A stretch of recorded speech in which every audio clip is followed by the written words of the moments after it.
to the Pelicans postgame report on the PRO Media Network for all things Pelicans. Perfect. Fly Pelican, fly Pelican, fly Pelican. And I tell them that birds of a feather flock together. Fly down, I'm a Pelican forever. Pelican forever. Ain't gon' lie, I feel flyer than I ever been. We stay ballin', this New Orleans, I'm a Pelican. It's going down in the nest, wild, wild west. Come in town and you best show us some respect. 3-point threat, I better make it rain. If it's up, then don't jump stupid like your ankle sprain. Always said, never hate the player, hate the game. Jumper where the dame late, punch a train. Post game, big Q, talking about business. Bird gang, YouTube, they ain't flocking with us. Lock up the division mission, get into the finals. Finish competition, then it's going win the title. I know this flyer than you can get. Such a threat that the refs just might call a tag.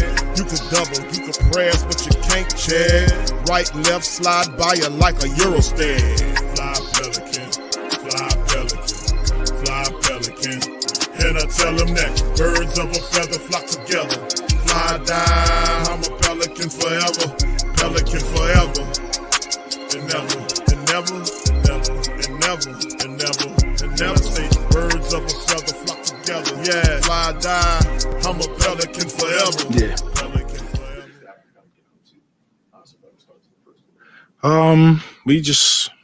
We got to find our confidence. That's the biggest thing I saw. Just, falling in love with the competition of basketball. And it really starts with our confidence, our belief when we step on the floor that we have what it takes to go in these games and compete at the highest level and give ourselves a chance to win. Doesn't mean you're going to win every game, but it just starts with our group having more confidence in what they're doing. You see that, and the shots are taken when you're getting the right shot. Yeah. It's just, a shot that, just for example, he may, if he were in the gym, he makes it 9 out of 10 times. Can you see it just kind of, you sneak a couple that go in? Yeah. Exactly what it was. We just missed. We missed easy, wide open shots. We missed layups. And that's a confidence thing. Just, you got to stick with it. It's tough being in this stretch. It's some adversity that we're facing, but that's the biggest thing I see in the game right now. Is just a group that has to find their swagger and confidence. Did you like how you started the second half? Yeah. A little bit there with that group before the game went the way it did, but it seemed like that group did have a little bit more energy. ACG was getting the ball up, I think 22, 21 seconds, things like that. How important is it to play with pace? Yeah. Second half was much better in terms of we brought more physicality, force, pace. So a lot better, but you got to do it for 48 minutes. You got to be able to do it for 4 quarters. All the guys that come in and have to be on the same page. I thought we tried even to start the game, but when you don't see shots go in, you're missing easy bunnies. Trey has a 3 that goes in, comes out. It starts to kind of weigh on you a little bit, and that's what happened to our group tonight. As a coach, how do you? I guess you can't make the shots go in, but as a coach, what's the most important step to kind of trying to get that confidence back? Keep encouraging them that it's a long season. We've all been through difficulties and adversity while we've been in the NBA, and this is no different. And the only way you can carve yourself out of it is show up the next day to work and just try to put one foot in front of the other. And so, we'll find it, but it's tough when you're in these moments.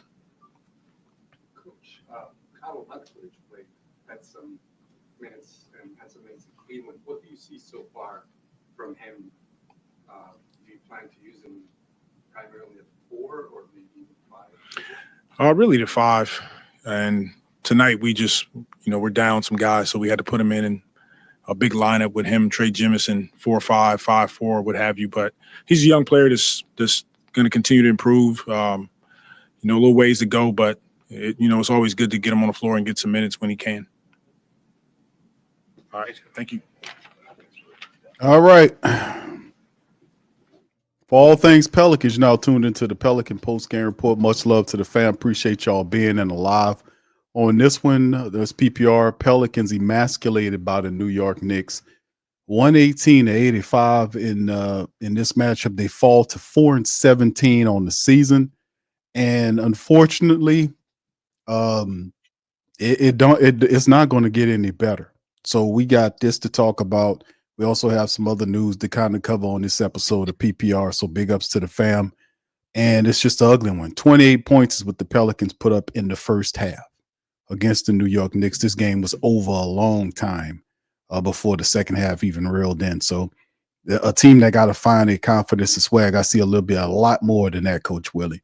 So anyway, big ups to y'all. Appreciate y'all being in the stream. We got DC and Lex on deck to recap the massacre of what we seen tonight in New York. So Lex, DC, welcome in. We'll start with you first, Lex. Quick thoughts on the matchup tonight.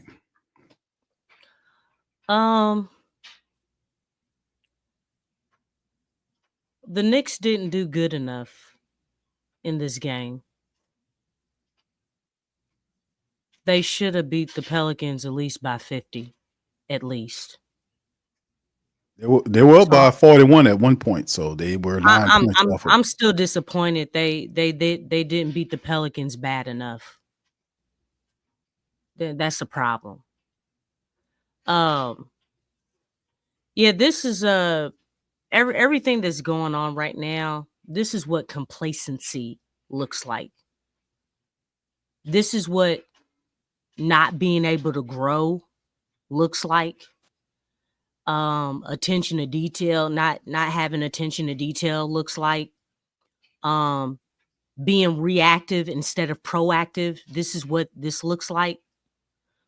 If you all can think of anything else, along those lines, that's what we're looking at. Everything that we've been talking about all these years, this is an implode. This is an implode right now. Because the thing is that while the rest of the league was moving on and being aggressive, trying to make changes, trying to move into the right direction, the Pelicans weren't. They were complacent. And they continue to be complacent. But yeah, the Knicks, I'm really disappointed in Tibbs. Like, dude, you usually play your guys a lot of minutes and play them hard. Doesn't he do that? Doesn't Tibbs do that? He plays teams times, like yes. like the playoffs. That's his pedigree as a coach. Playing guys like 28 minutes, 30 minutes, and then sitting them down. Like, come on, man. Come on.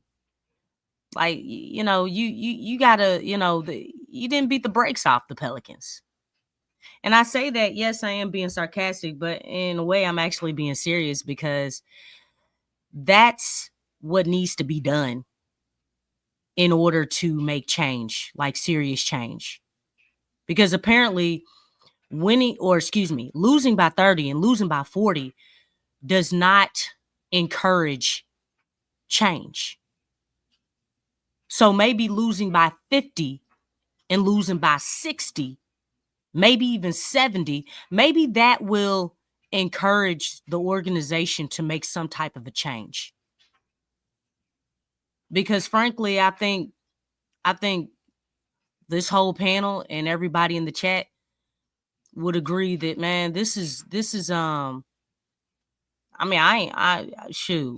everybody like, dog, I ain't trying to show my face. I ain't trying to wear Pelican gear, letting people know that, hey, I'm a fan. Like, this is ridiculous. Because apparently, they're cool with this. They're cool with this embarrassment. They're just fine. They are one within their spirit on all this stuff. I think the fan base and the panel and anybody else you can think of, we the only ones who like, are you for real? Hey, man, Stacey's on to something. Man, boycott these chicken heads, man. This is ridiculous. Look, Yeah. look. So, yeah, do you want me to cancel my league pass. You know what I'm saying? Like, I mean, I watch other games, you know what I'm saying? Because I love basketball. I love the game. Yeah. But it's like, golly, I mean, for those who don't just, watch basketball to watch basketball, I mean, do you want fans to cancel? That live outside of, the city, the state, all that stuff. That's Like, gonna this is crazy. That's gonna be an automatic thing because the team is not competitive. I mean, it's ridiculous. I don't know. Product. I don't know. Product. I don't know why. You're right. I don't know what it's the whole thing with the Zion's injuries is crazy. He has a strained hamstring that requires him to sit out for 2 months. That don't make any sense. The stuff with Brandon Ingram don't make any sense.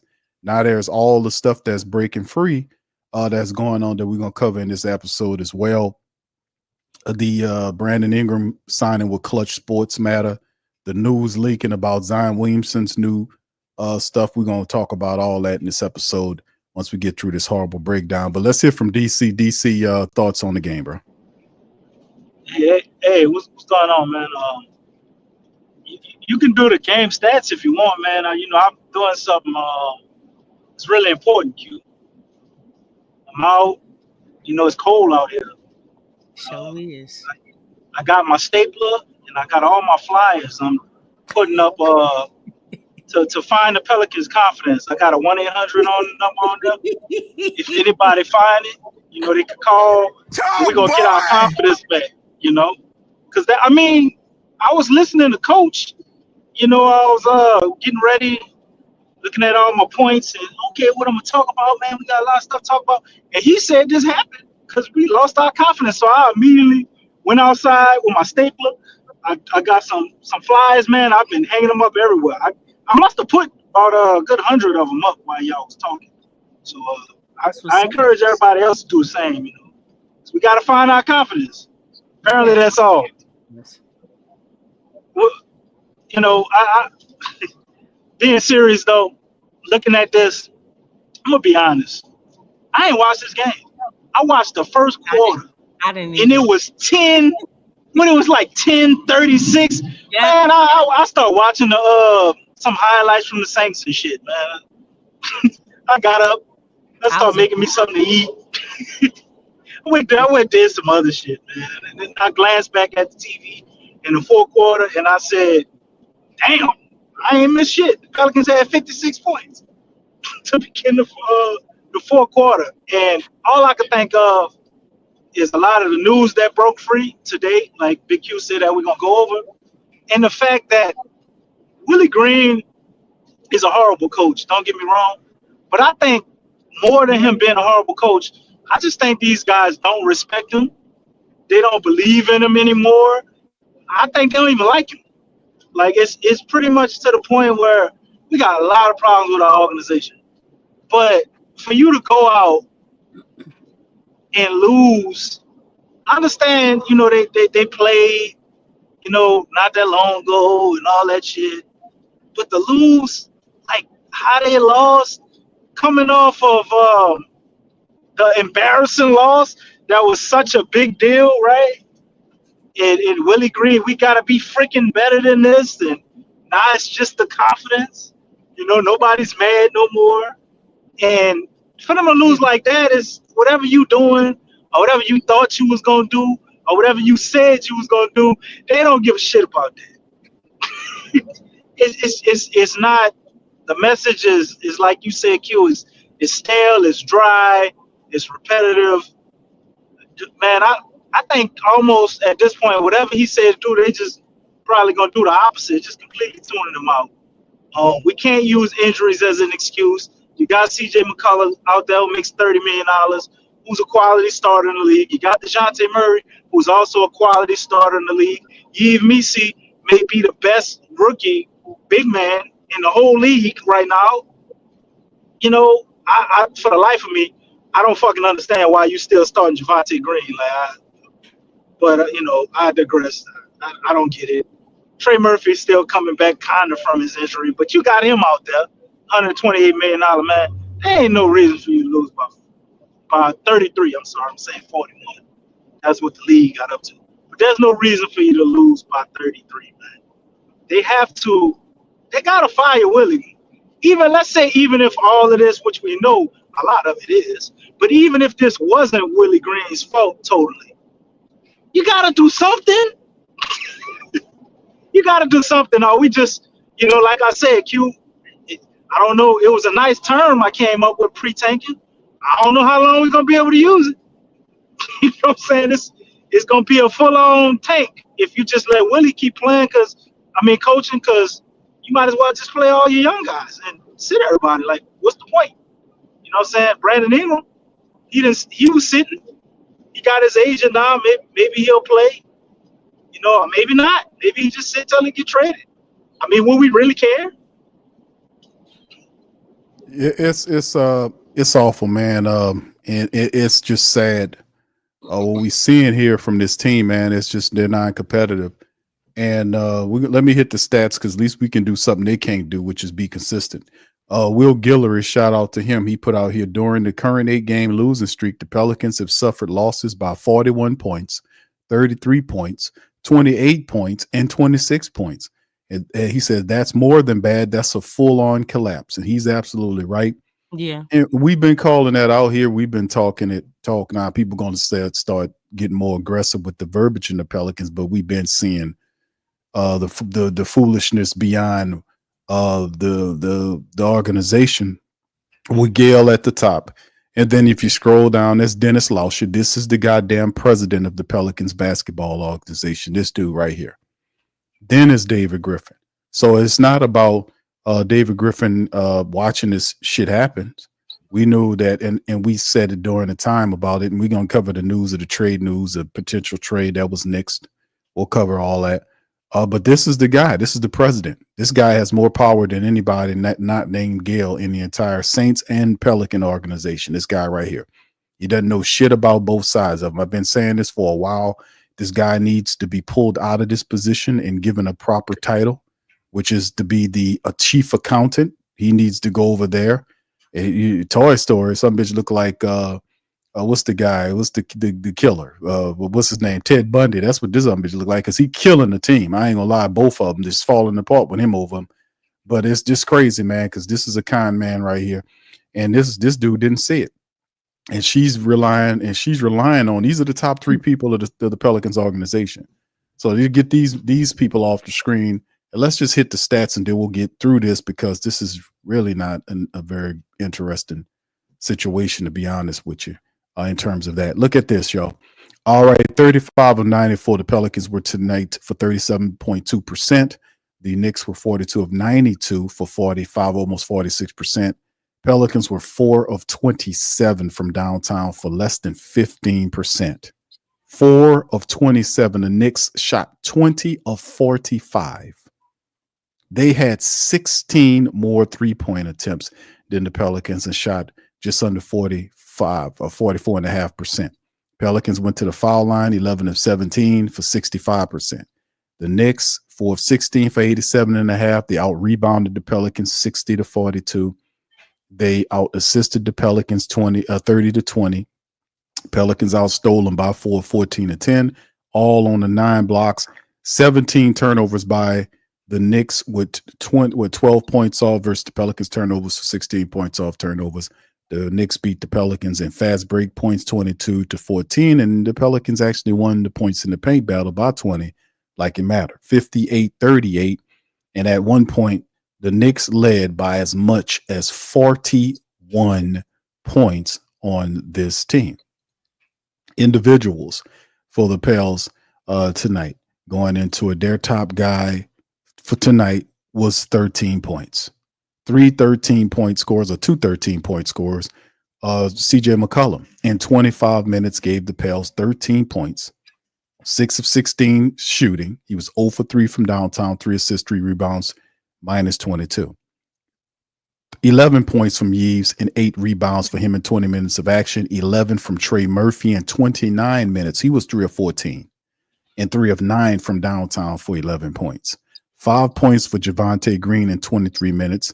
4 rebounds, 10 for DeJounte Murray in 30 minutes, He was 5 of 17, 0 for 6 from downtown, 10 points, 5 assists, and 8 boards.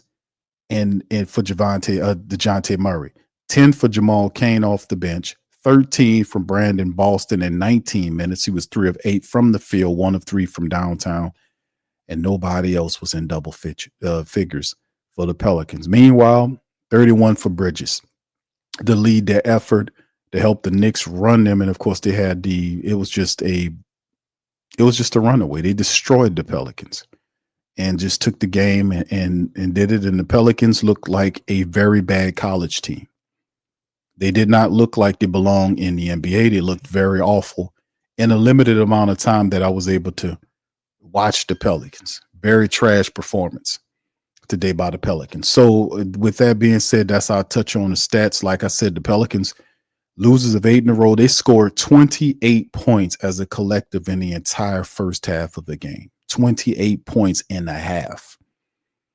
The game was over with long before halftime. In my estimation, the Pelicans just are not listening to Willie Green.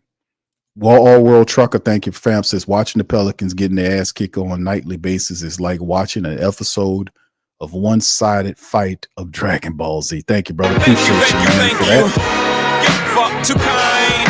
Shout out to All World Trucker, man. Appreciate you, brother, as well. And this is what it is. Lex, DC, y'all can feel free to expound on that before we jump to, our other news here. Lex. Yeah, if you take away Mikal Bridges, his points, the Pelicans still would have lost. That's all I got. Yeah, they would have. They still would have lost the game. Because that's a 33-point lead right there. And Mikal Bridges scored, 31? Yep. So they would have lost by 2. So there you go. That's well said, Lex. DC, your thoughts, DC. I want to point out a stat that's not up there. I was touching on what you talked about from Gallery first. You said we had losses 28, 33, 22, a few other ones. But get this, Q. Out of all our losses, do you know that only 2 of the losses were less than 11 points? Only 2. That's pretty goddamn sad. I just thought that stat should be up there. But out of you said out of 17 losses, only 2 of the losses. Only two of the losses was less than 11 points. Was less than 11 points. Okay. That's bad. Look, yeah, that's horrible. But I'm trying to figure out, like, as a team, if I'm supposed to believe that we just lost our confidence. How did we shoot 4 for 27 from the 3-point line? And Trey Murphy made 3 of the threes. So everybody else was only able to hit 1 3. And then it's like, okay, well, they had a bad shoot night. However, I could look at the Knicks and they shot 44 threes and made 20. What the So wait, so we can't hit the 3 and we can't defend the 3. That's insane, man. That is insane to me. So epic collapse, falling through the floor, monumental failure. Feel free to add in any phrases you like. This is pretty much the cherry on the top right here. Like, I don't know what more do we need to see? What more do we need to see? Like, if the Pels are a franchise that plan to do anything, I mean, something serious should come out of this. I mean, cut somebody, cut a player if you ain't gonna fire. Do something.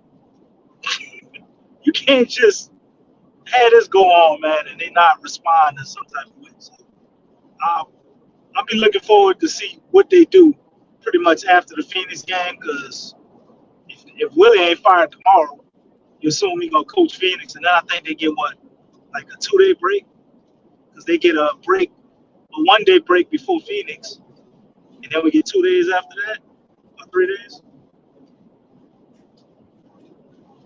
What you got up there, brother? I don't know. This is Scott Kushner, man. Shout out to Scott. We had him on the broadcast before. He says, it's not some grand coincidence. Both of these teams are rotten and dysfunctional. So he's been laying into him, man. And like we've been saying for a while about the Saints, the Pelicans organization is it's an organization that's not built correctly. This team is ran wrong. We've been saying that for a while. This team is ran wrong. There's no intelligence at the top of the organization in terms of basketball, except for David Griffin passing himself off as it. Now, with that being said, the current situation is within the mindset architected by David Griffin, because he hired Willie Green to be the coach. And his thought and my thought process on what he did that for was so he can manipulate Willie Green, meaning that he wanted a milk toast coach there with no fire in his belly. You know, the guy doesn't have any fire, man. You can't sit up here and come out here and talk about the team that lost their fire. They lost their fire because they don't even realize that he's lost the team. This guy's lost the team, man. Yeah. He lost the team. He don't even realize it. We just got to find our swagger. No. You're the problem. They don't believe in you no more, dude.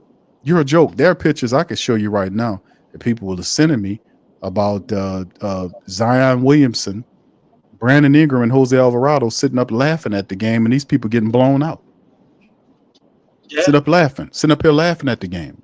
So in the end, Daniel Tice was laughing while he was in the game. He had time to crack jokes with Carl Anthony Towns while they were getting their ass kicked. Yeah.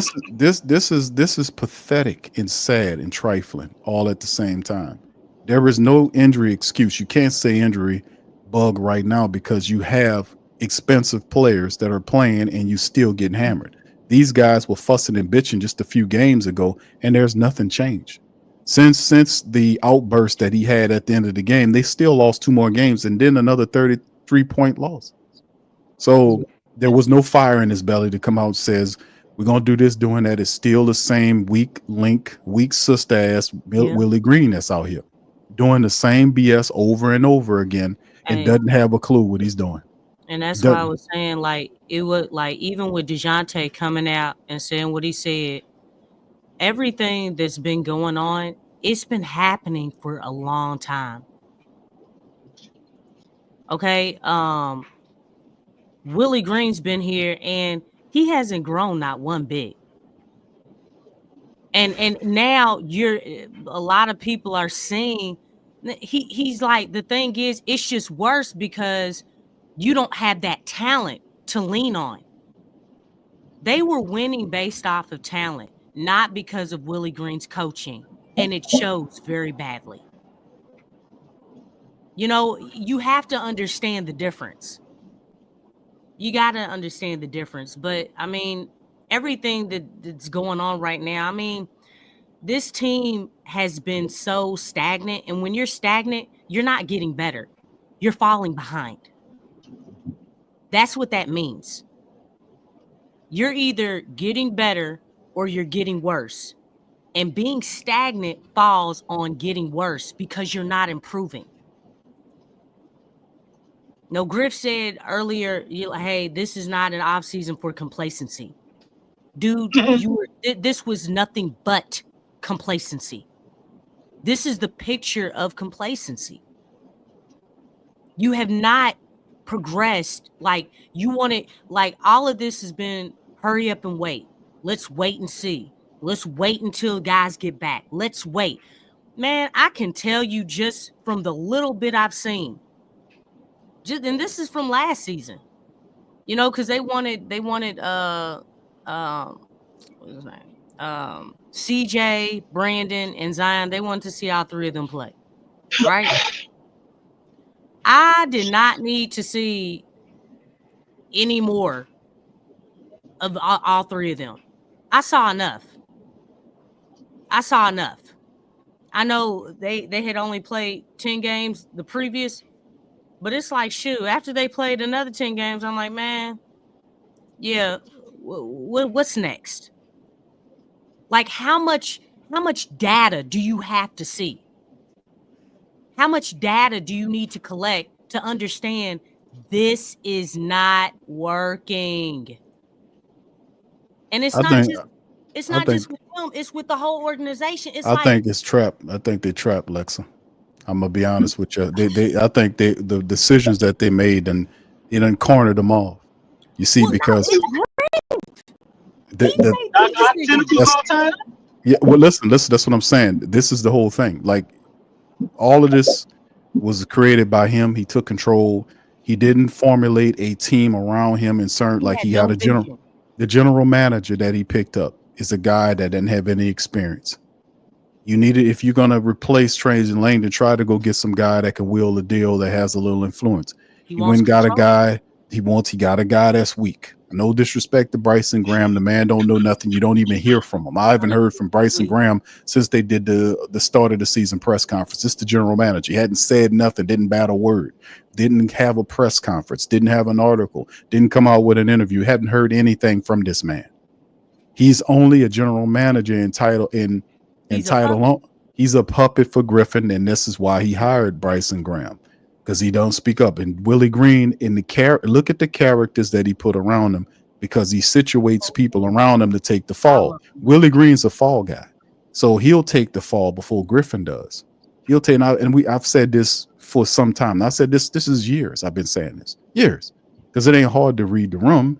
If you're a real one and you can see bullshit, and I can see through the bullshit that these people say and do. I can see right through it. That's why I was calling them out. I've been calling them out for a long time, just like I've been calling out Mickey Loomis. I've been calling out Dennis Lauscher. I've been telling people, don't just put Griffin in there to be fired. Put Lauscher in there with him. If Loomis for the Saints is screwing up the team, and he is, where's Dennis Lauscher? Throw him in there too. That's how you get it right. You got to pinpoint the right people and keep the crosshairs on them. And when people were saying this other guy, there wouldn't have been a Willie Green if it wasn't for David Griffin hiring a weak coach. He could have went and found other guys. We were at the time saying guys that he could have got. He could have got Jason Kidd. He could have got many other coaches. He could have got Jamal Mosley.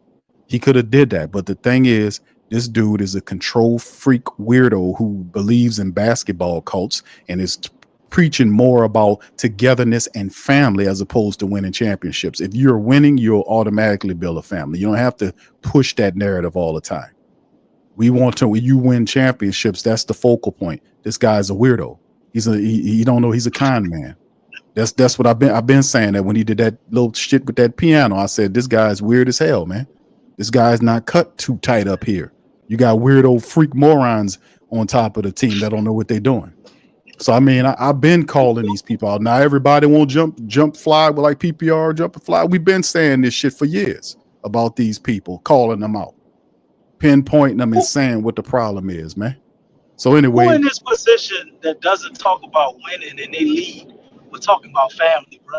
That is some weird shit. it's a weird, I mean, bro. even us as people, like if I want to make a family or you want to make a family cute, do you go around broadcasting that shit to the world, or do you just do No, bro. You keep talking about It's how we steps. You gonna don't, make a family?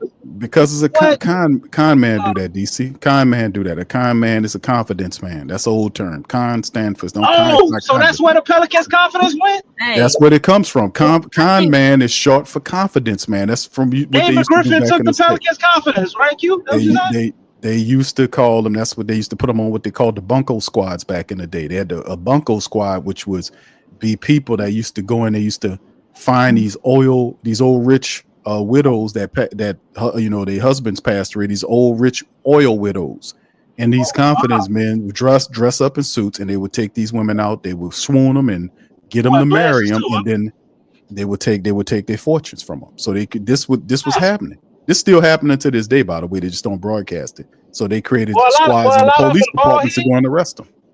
That's how they did it. They get your confidence, they gain your confidence, and then they steal from you. Then they scam you and take your shit from you. That's what this is. That's what this dude doing. He's a confidence man. I've been saying he's a con man. He all his rhetoric is inflammatory, bullshit, family, good human beings, mechanical rhetoric, sustainability. It's all empty commentary with nothing substantive about it. It's nothing good. It's nothing rich. It's nothing organic. It's all inorganic trash. That's what it is. He doesn't have a plan. Never talk when shit going bad either. He only talk when shit going good. Right. He don't want the heat then. He knows when to pop in and when to pop out, but he will probably send Bryson Graham out to talk to you. Now that we saying that, because they Bryson listen to Graham, all these shows. Bryson Graham, 20 games into the season. Q don't even have enough media training. Still a general manager. Don't take the job if you can't have That man brother. just got the job. Q, he still getting trained. It don't matter. That man, No, I he mean, ain't even make it past his 90-day probationary NBA, period. That's what they have the G League for, though. If you developing a GM, dog, you need to go down to the G League just like the players that need to be developed. You know what I'm saying? Gonna send Bryson Graham down to the G League. Yeah. I ain't mad. Go send him. I ain't doing shit up here. Why are you being developed as a GM? Like, and see, all these development projects, the Pelicans can't develop nobody. No. Like, nobody's getting better. Have y'all known that? Have y'all Right. seen Yeah. that? Nobody's getting better. Right. Not even the stars. You know why? No. Because you're doing a horrible job. They don't have a plan or a vision. You said it. No plan, no vision. No vision. No plan. vision. You cannot, any business venture, okay, any business venture that you're going into, you have to have a plan. They even have business plans that you write up. Mm-hmm. You know how you put down who's your target market, Mm-hmm. who's your direct and indirect competition. Like, it goes into all these different things so that you can have something planned out for your business that basically lays out, hey, this is how we're going to succeed. This is our niche. This is our marketing, our marketing plan. I mean, that's what you have to have for a business venture. This is a business. No, it's not. It's supposed to be. Let me tell you something, yeah. This ain't nothing. There you go. It's the basketball court. Now listen, it's a basketball court. A dumb one on top of that. A dumbass basketball. This ain't no business, y'all. It's not a business. It ain't no business. It's a dumbass basketball court. I've been calling it. Y'all think that's a funny name. You a basketball court? Yes. It's a basketball $1 billion business, but it's a basketball it's not court. a business. It's with David Griffin running it. It's a basketball court. Because the thing is, listen, the plan was, and I'm gonna break down their entire plan. And remember, we've been saying this for years. We called Trajan Langdon when Trajan Langdon was still here, and he was still the so-called GM. We called that he was going eventually. He was trying to find a way out before all that started dropping. Trajan was trying to get out for 3 years. Yeah, we called it out. We called that out before it happened. We called it out. We called his personality out. We pinpointed, told you he was a control freak, told you what he was going to do. And then you start seeing it all run downhill and you seeing it float away. And then listen, remember the plan. Don't forget the plan. I remember all the shit that they tell me. Number one, they had all these draft picks when he had. Remember all of the million first round draft picks that we had? Then we started, when it got to a certain point, you're like, hell with the draft picks. Let's start using these draft picks to accrue talent because they weren't developing the guys quick enough to do what they needed to do. At the same time, over the last 5 to 6 years under David Griffin, they didn't have any stability, even though he talks about stability. They didn't have stability because within his watch, you've had 3 coaches in the last 6 years. 3 coaches. That's not stability. And each coach that he picks is weaker than the last.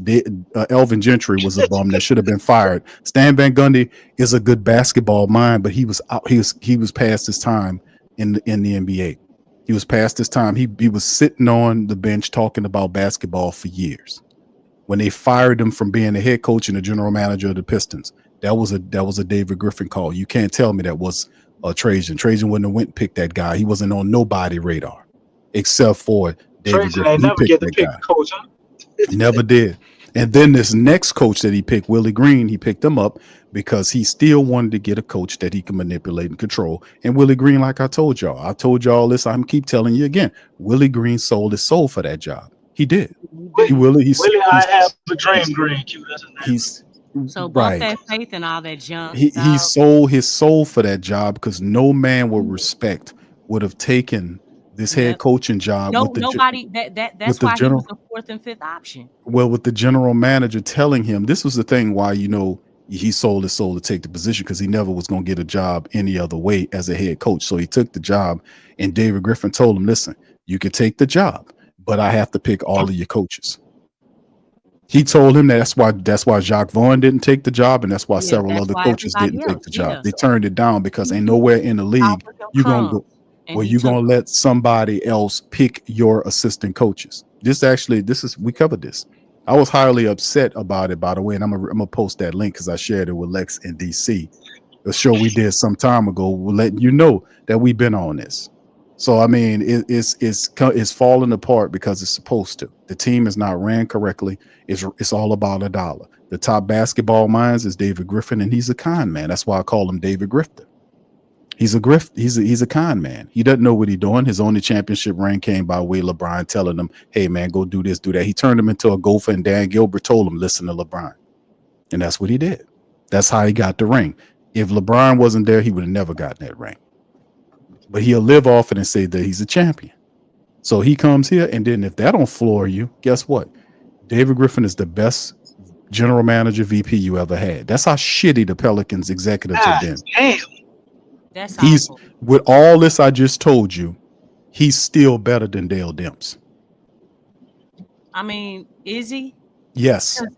Well, That ain't no thing is, ifs, ands, or buts about it. But He's but better. you know what though? It comes back to the system though, because Dale What Demps, system, Lex? exactly, What system? exactly. Like, look, Dale Demps is They're a with joke. the T-Wolves right now. Yeah, he's there. Been doing well. Because you know why? Because there's a system in place, Because and there's and people there's no smarter than him system in there. place here. Yeah, there's people smarter than him there. That's mitigating his decision making But that's process. still a part of the system, though. What you know system? what I'm saying? Their system. Look, the thing is, I'm talking about our system. We don't have I no know. system. Exactly, and Right. I'm agreeing with you. Yeah. That's a problem because there's no system, there's no infrastructure. It's jacked up, and then you goodness, dang, it just Come on, Lex. Nah, I Spit it just. out. Alexa got all flustered. Y'all crazy. Nah, it left my mind. Call him some chickens. It'll come out. You are so funny. No, chicken. Come on, chicken. The thing, Call Griffin a chicken. That's what you just call him no, because I like chicken. Nah. call him a turkey then. Call him. Well, I like turkey sandwiches, but no, there, like you said, there's a lot that's wrong with how things are set up, and I wish it's like it's not like there's not a blueprint out there. It's like, why can't you all go just like how you gone to the site, Big Q, and did this? Can they go to Miami Heat? Can they go to their site that lays out? You see what I'm saying? They do. The foundation of how this organization is built. Look at this though, Lex. Look, this I'm showing you how this is designed. They're showing you. Listen, Gail at the top. She's an ambassador. She's the owner. I know. Then you got Lexxah. He doesn't know anything. Then you got Griffin. He's a con man. David Grifter. Then you go by down him. Look what they got here. All these people don't know nothing about basketball or football. These are people that's in control of the money of their different areas. Interesting faces. Look, here. nobody knows none of these are business people. You see what I'm saying? Do you get an idea? These ain't business people. These are business people. No, they not. They don't have no business plan. They work for the Saints and the Pelicans. They don't have any vision. And I would trip your head out. I'll trip your head out. I go to the New Orleans Saints site, and these same people have the same positions for the Saints that they have for the Pelicans. They got double job security. This is awful. This is your brains here. Being cheap. This just spells out cheap. If you have the same, if this is the same crew for the Saints, this is just ridiculous, man. They do. Same people. You can't say cheap because they it make might money. have actually been cheaper to get people who know basketball than business people. Okay, business people want some goddamn money. Cheap, the Pelicans don't know how much they get are paid. the NBA team in the league. These chicken heads are cheap. There we go. What I mean by that. Like the thing is, the value of the team is like it's been low for years, and it's still low. It's only getting lower. The Pelicans are a joke. They're a joke. Again, there's no growth. There's no growth. Like all the way around the board, there's no growth. Right. What's the opposite of growth? Death. Just saying. There you Death. go. Die. There you go. Yeah, death. There you go. That's would be it. That would be it. I mean, in a It's- nutshell, there you go. And That's speaking what of this is. and speaking of that, DC.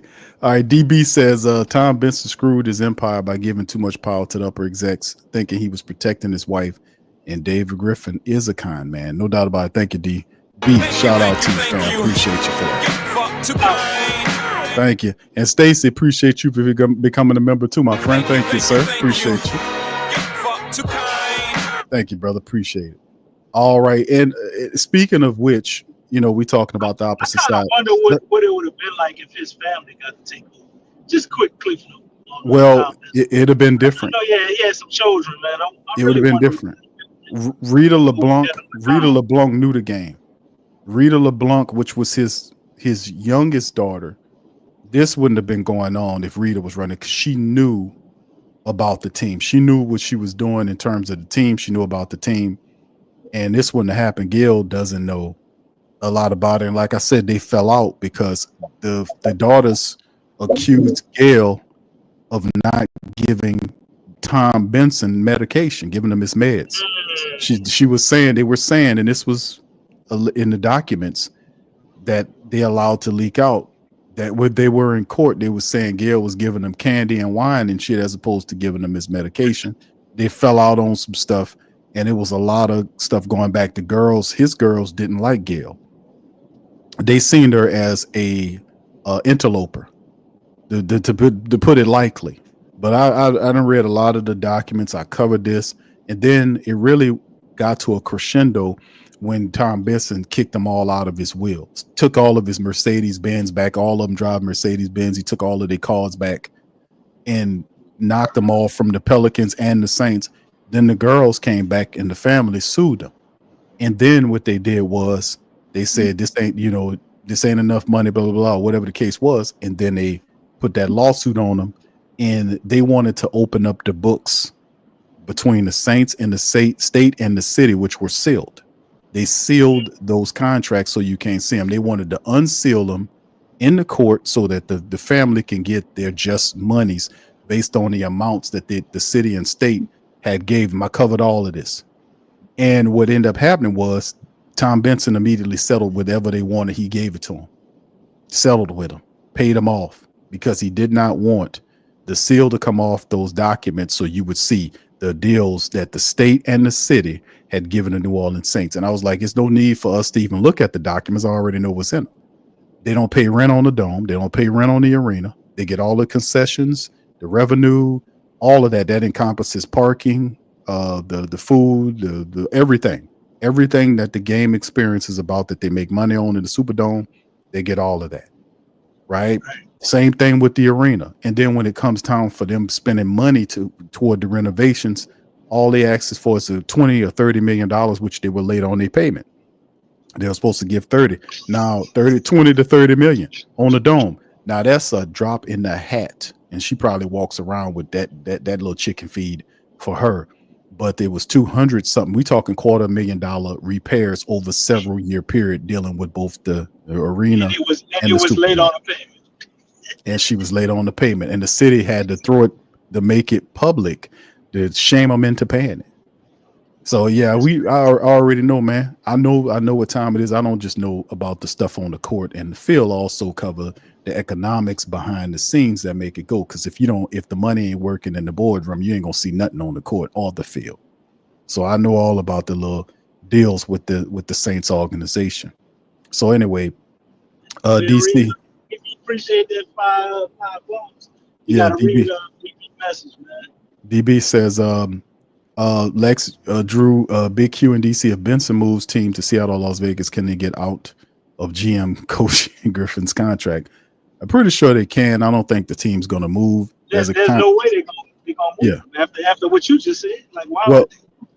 Exactly. And the fact that they got the contract locking the team into a certain period of time. The NBA is already the NBA believes in the city of New Orleans as a professional basketball franchise. Before, they had a little reservation, but they believe in the NBA in the city of New Orleans, and we don't have to worry about our team leaving to Seattle or Las Vegas because that's already in the works to grant both those franchises their own separate team. So Las Vegas has already got their arena; they're going to get their team, and so is Las Vegas, and you will get moved to the Eastern Conference. Watch, you're gonna get moved to the Eastern Conference. You in Memphis? That would help us a lot. That's Maybe what's gonna happen. Watch, DC. Remember what I said here. Remember, mark it down. I mean, technically, we are East. You east of the Mississippi, right? Right. So we east. So you suppose that's what's going to happen. Memphis and New Orleans are going to get moved to the. But what about the Timberwolves because of how they, the flight patterns and all that nonsense? I don't know. I believe they're going. But that's just my call on it. You might have some on that, but I'm just saying at the end of the day, you can't get more west than Seattle or Las Vegas. So the reorganization got to happen. But anyway, DC, quickly. Let's kind of touch on this Atlanta game, man. Atlanta has won 3 in a row, bro. They beat Cleveland a couple of times, if I'm not mistaken. I was looking at a couple of the games. They beat Cleveland twice. Yeah, they beat them twice. They beat them twice, and then they beat the Hornets. So they beat Cleveland 135 to 120. Hornets 6-12. Yeah, but I'm saying that the Cleveland, they beat Cleveland almost back to back. They beat them at home, and then they beat them on the road. One win was 135 to 124. They beat them by 117 to 101. They beat them by 16. They beat them by 10. To do it like that's something else. And then they get the win over the Hornets. This is who we got on Monday on the back-to-back. Quickly, what do you guys thought before we hit the rest of this news stuff so we can clear out? I mean, I see the Hawks and what's going on with them, man. It's just the ability to be able to play free. They came into the season without many expectations. They got a lot of young guys that are, you're trying to see what they can do, where they can grow, where they can go.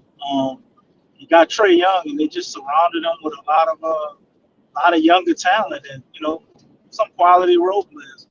And I think there's no expectation for them to do anything.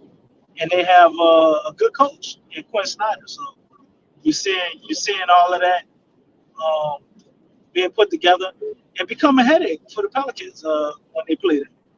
Because I do see us getting our heads tore out the frame again. Like, I don't see anything that's showing me that they can beat the Hawks. And let's remember, for whatever reason, even before Quinn Snyder was there, we always have problems with the Atlanta Hawks for some reason. Trae Young has our number. They've beaten us far more times than we've beaten them. And there's nothing to the contrary that says that's going to change. I know Dyson Daniels is probably really excited to play. DeJounte Murray, I don't know what he's feeling right now based on being here. Shit. He probably sad he got traded. Like this whole thing is crazy. They're in disarray. My man Don Guillory in the comments saying something happened in the locker room, and somebody probably beat Willie ass at some point because that's what it looked like, man. They've lost total respect for him. Like they have no pride in winning. They don't care about winning, at least right now under the current leadership, coach, whatever it may be. And us going and waiting, what do we get? We play them tomorrow, right? We play tomorrow? Yes, tomorrow. Yeah, shit, dude. Yeah, we play tomorrow. We got our ass kicked like this tonight, and we play tomorrow. Well, the guys, they should be fresh because they didn't have to play a lot in the fourth quarter. So hopefully, at this point, damn, we got to play Dick Gregory. I said hope. But at this point, you just would like to see a good game. Can we at least be competitive? I don't expect them to win at all. Can we at least keep the game within 10 points? You got to start somewhere. Yeah, Dyson is playing good, man. And when you got a good coach, man, and a system that works, and he fits well with what they got going on over there, man. He can play his defense. He's improved his 3-point shooting, and Dyson Daniels, he looks good out there next to Trae Young. And they're flowing, they're doing good. And like I said, they've taken a lot of young people, and they're making it work for them. They have the guy that was picked first overall in the draft this year. He's averaging almost 12 points a contest to help them out. So they're getting value from a lot of their young people. Jalen Johnson's another awesome young player doing his thing as well. and the future's bright for Quinn Snyder and the Atlanta team. Man, their squad is stepping up and handling the damn business. So once again, thank you, DB. Appreciate you for that. Lex, what do you think about the matchup, Knicks and Pelicans? What do you think about that? What happens there?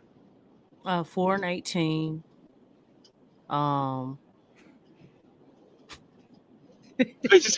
Damn, Lex, that was your opening statement. 4-18.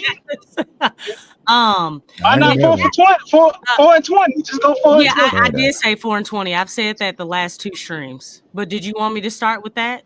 No, you. Okay, I was just letting it taking be one known. game at a time. I just kind of backtracked and took it one game at a time. No, you right on the money. You do it. You good. Fun fact about Atlanta is that they're the only team that's won against the Boston Celtics and the Cleveland Cavaliers, which are the top two teams in the East, and they've lost to the Wizards and Detroit. But yeah, they're the only team that's done that. So they're kind of a weird team, but yeah, they're definitely gonna. I mean, this is gonna be definitely a W for them. The thing is, like I said last stream, the Pelicans are now looked at by opponent teams as that's the team that we should be, that we're supposed to be. Excuse me. All right. It is what it is, and that's for any opponent team. Any opponent team. Shout out to Matt Ryan, Dyson, Nance, Najee. These guys left this offseason or this season. And if I'm not mistaken, all of them are doing well. Yeah. No, you're not mistaken. They all doing well. Sounds about right. Yeah, all of them are flourishing in a different system with better coaching. Isn't that something? Oh my God. Coaching actually matters, doesn't it? You gotta get a shirt. Man, coaching actually matters. But shout out to all of them because they just recently left, and all of them are doing well. And I've looked at their games. They're doing well. They are fitting into whatever system that team has, and really looking at Najee and Dyson. Can you believe Dyson? Like, he's actually a legitimate starter. Mm-hmm. Yeah, I can believe it. I always saw Dyson's starter potential. We just ain't know what to do. Not because of injuries. He's a legitimate starter. Yeah. Like, not because of injuries. You got to add top that. 10 pick. Well, the Pelicans gave up on Dyson Daniels. But here, he was not a legitimate starter unless somebody got hurt. Well, originally the idea was the original idea they had was to pair Dyson and Jordan Hawkins. That was the original idea. That would have been dope. That was the original. If he was a point guard. Yeah, he wasn't a point guard. He's been playing. He can't dribble, man. He can't dribble good enough to be a point in the NBA. And Dice, he couldn't hit that three consistently, man. If Dice had a consistent 3-point shot, it looks like I don't think we would have ever traded him. Nah, he can't pull up off the dribble. Like, he got a little session. But you know what? He's shooting the three better, right? I mean, you do everything better when you get away from Willie Green stagnant ass offense. I mean, well, man, he is doing better. He's doing better. You can't knock that. So he's shooting the three better. Right. Yeah, Dice showed a lot of flashes here, man. He couldn't be a point guard for this team without us running like point Zion and making Zion a point guard. Man, I'm still stuck on the fact that was the dilemma. At the charge against the Celtics. You know what I'm saying? He was the leading scorer against the Celtics, and they beat him. And that's without Trae Young and DeAndre Hunter. I mean, if that doesn't scream out like what? You know what I'm saying? Like, whoever would have thought that? Is that? I was hoping when we got DeJounte, we could have kept Dice in some type of way. I didn't want us to get rid of him, especially what he does defensively. He's not surprising me at all. I said Dice is a better point attack defender than Herb Jones, and that comment is aging very nice. It don't matter who would have left DC. I mean, the thing is that whoever's leaving the organization, they're gonna do well. So They're gonna. let me ask y'all this. So is this another loss in y'all opinion? I said 10, 14. Wait, let me guess. You gonna say they're gonna win, right? Because you said they was gonna No. beat the well, the thing, no, I didn't say they was going to beat the Knicks. yes, you did. I'll be right Yes, back you did. now. My system froze up. Okay. Well, the next 3 games that they have, DC, they got Atlanta on Monday, and then the next 2 home games against the Suns, We're gonna lose and both of them. Why you and wasting time? the Suns and the Thunder. So that gets you to We're gonna lose 4. that too. They got 4. They got 4 and 20. So yeah, y'all might as well put 4 and 20 loading. That's what you could put in the chat. 4 and 20 loading. And guess what? I'm willing to say they're gonna keep losing games at a very high rate until they change the coach. You ain't gonna see nothing change, bro. I think it's just time. We might break a record. Yeah, it's We time. might break a record, bro. Yeah, Willie Green has lost this team, man. He's lost these guys, man. He came in here with them Monty Williams talking points, and I guess that's the same shit that got Monty out of Detroit. Got him clean up out of this joint. Got him clean the F up out of here, man. So, I mean, yeah, that is. So, anyway, let's progress forward. We call that even the matchup indicator gave the Pelicans a 30% chance, 70% there for the Hawks to get it I'm done. actually shocked, bro. They actually gave us a 30% chance. 30% chance. There you go. All right, so let's move to the next story here. We got 3 stories to cover in recession, and of course, this is the tweet here by Clutch Sports. Pelican star Brandon Ingram is now being represented by Rich Paul and this Clutch Sports group. Shout out to Rail Wright, our contributor. He wrote on this article here covering it, speaking about it. And here he rests. Ingram officially signed with Clutch Sports, led by renowned agent Rich Paul, as reported by ESPN's Sham Sharani on Sunday. This is significant move comes amidst stalled contract extension talks and trade uncertainties between Ingram and the Pelicans ahead of the 24-25 season.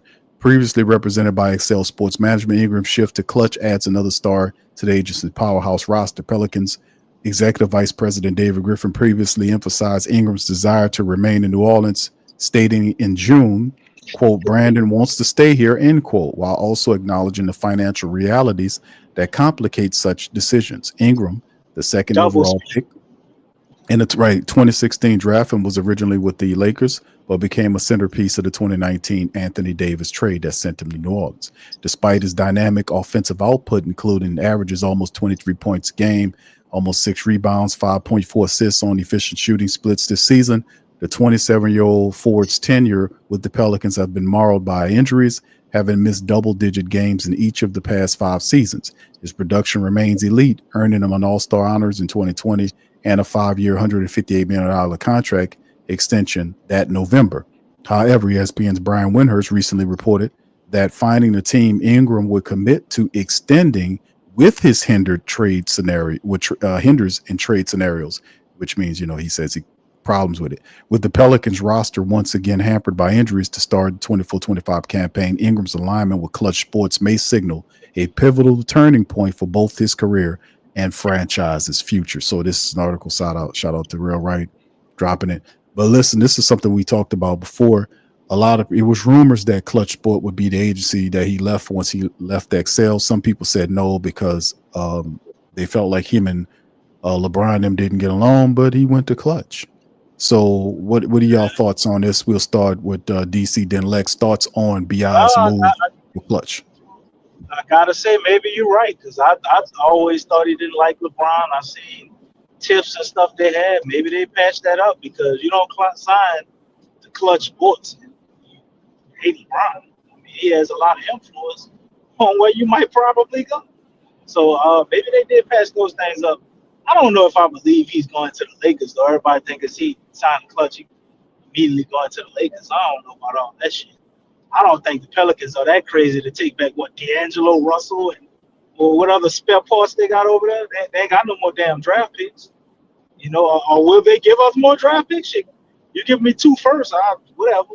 But I don't make anything of this other than what we already knew. Like Bi is leaving. We already knew this. Maybe the good thing with this is it'll speed up the time frame in which he leaves. But also it does make it more difficult, and I guess from the leverage standpoint, which we pretty much already fucked that up anyway. But Brandon Ingram gets to state what teams he want to go to, and if they have interest in us, that kind of shuts down a team that they say we botched a trade to because Bi didn't want to go there, Utah Jazz. So you probably flushed certain teams out that may have been willing to trade for him based on where he wants to go. That's kind of what I see. Like when you go to Rich Paul and Clutch Sports, that means, typically you want out. Most people, when they go over there, you want out. If we saw Zion sign the Clutch, I think that would have been shocking. You'd be like, oh shit, Zion trying to force his way out? But Bi going there, man, I'm just curious to see when the other shoe drops on this team that he wants to go to. It's got to be like 2 or 3 teams he's probably going to have that he would prefer to play for. I'm sure they're all going to be teams contending in the playoffs or trying to push for a championship. So we got to see who that is and, what those teams are. And I see in the chat, Stacy, I see one of your teams. And if he does say the OKC Thunder, that would be hilarious, man. I think I would lose all respect for Brandon Ingram because he would basically really be trying to beat Kevin Durant for real at that point. To go to a team that kicked your ass in the playoffs, and then on the flip side, it'd be the OKC Thunder, that would be crazy. But I don't think we're going to have to wait too long to see what his favorite teams would be, because I'm pretty sure Clutch is going to start leaking a lot of information on our organization and how shitty we are and how we mess things up and how Brandon Ingram wants to go here and the Pelicans are holding him back or whatever articles they write up in Clutch Points. Get ready for it because it's going to be here, probably before Christmas. And at this point, we have been damaged, beaten, and hurt so badly as Pelican supporters. This will actually be a present for us for Christmas. This will be like some good shit. Let's just rip the Band-Aid all the way off and watch it collapse. And if we continue to fumble through December the way I think we will, because the schedule is hard as hell, we're going to get a good draft pick because there ain't going to be no way to fix this shit after December. So pretty much there right now. I don't know how you fix it now. Lex, thoughts?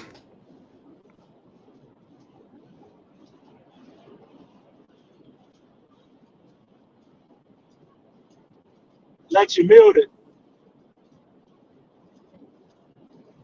Yeah, unmute, Lex. Well, I'm glad I didn't say a whole lot, but I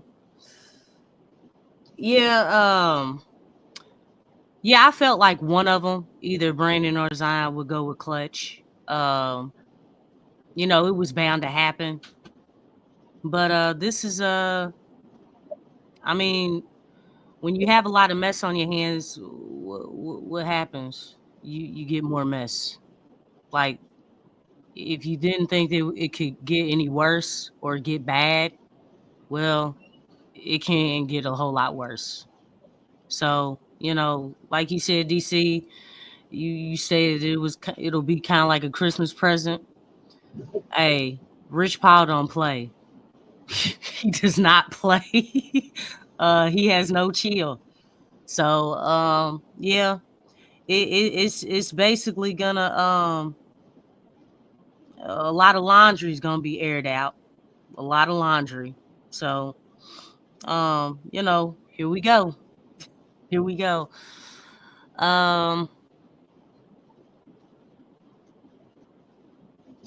No matter if we get picks or not, really,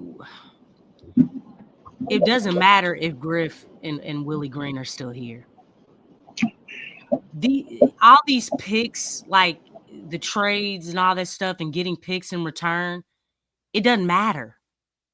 If those two, if this system is still in place, if these people are still in power in their positions, those picks are not going to matter.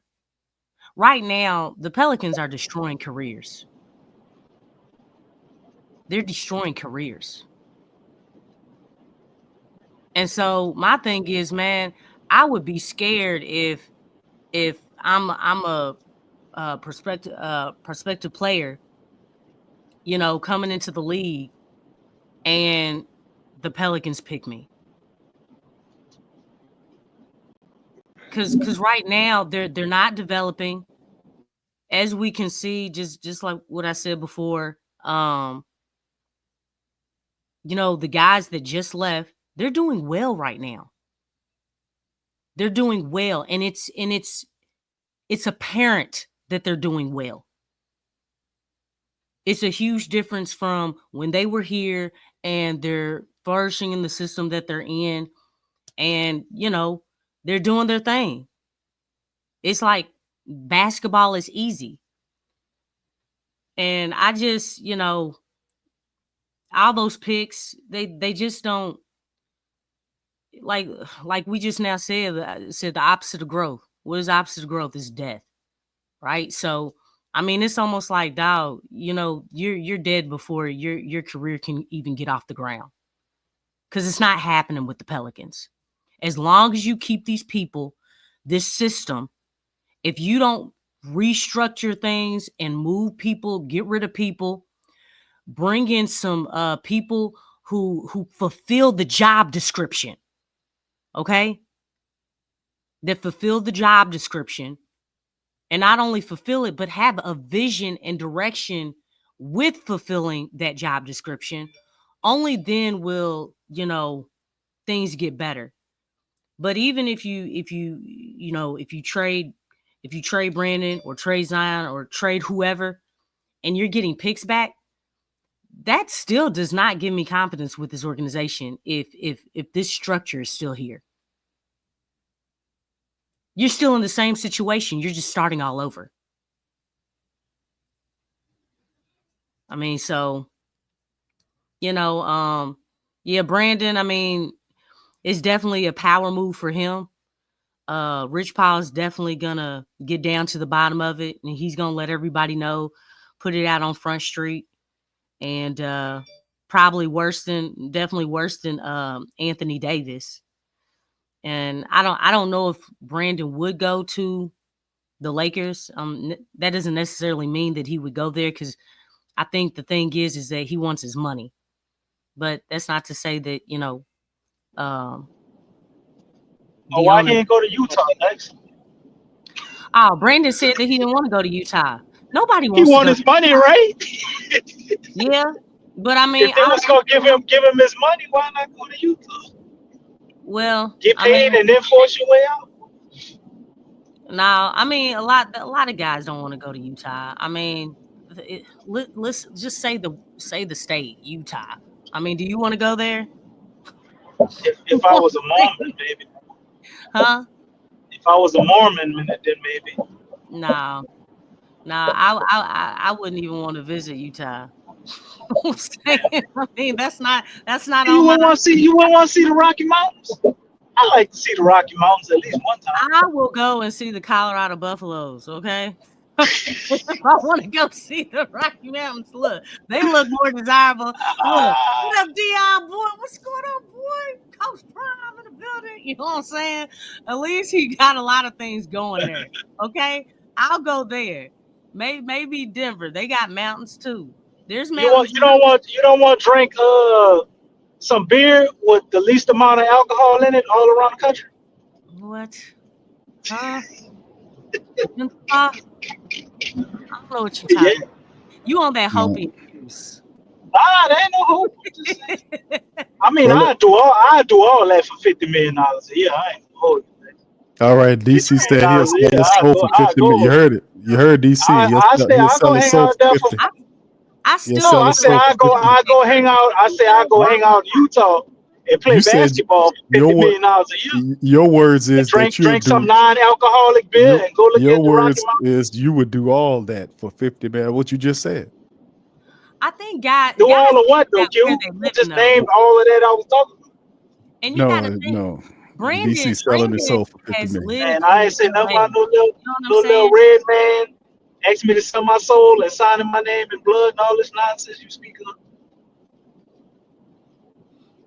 I hear you, DC. All right. Anyway, let's keep it pushing, man. DC did touch on this article right here. This is it kind of goes along with the link here to what we just covered with BI's leadership and him getting this with Rich Paul. Is this an article? A shout out to Sports Illustrated here. Jazz linked to blockbuster Pelicans botched trade rumor. This is also something that happened today. And the Jazz are in the midst of what's looking like a rebuild after trading Donovan Mitchell, Rudy Gobert, blah, blah, blah in 2022. And then, of course, they said here that regardless of the long road ahead, Jazz executives haven't stopped sniffing around the trade market for talent upgrades. The latest rumor involved Ingram and the Pelicans. Ingram looking for a lucrative contract, yet the market for teams willing to pay him seems virtually non-existent. According to sources, the Pelicans have been aggressively looking to find Ingram a new home and are unwilling to meet his contract demands.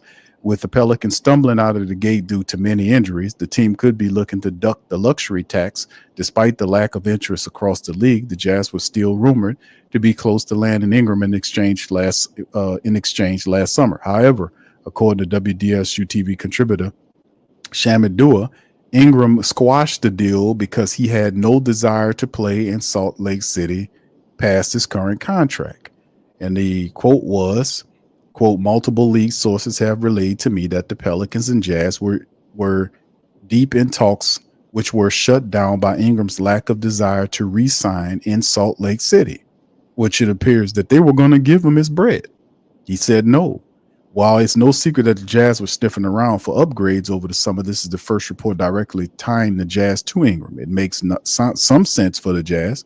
Ingram is still 26 years old and is a former All-Star, NBA's Most Improved Award recipient, and he's averaged 23 points, 5 assists, and 5 rebounds per game for the last 5 seasons. It is unclear if the move for Ingram would have been a part of a bigger offseason overhaul if the team would have continued to focus on its current youth movement. Pairing Ingram with Lauri Markkanen likely would have led to more wins for the Jazz in the short term. With the Jazz sitting at 4-15 and their eyes on a lottery, it might not have been the best time to acquire Ingram. Ingram's lack of interest in resigning with the Jazz is nothing new to the organization. In the last few years, there have been rumors of players expressing this sentiment to the front office. Whether these players lacked interest in being with the Jazz because of their current rebuild or the perception of the organization is unknown.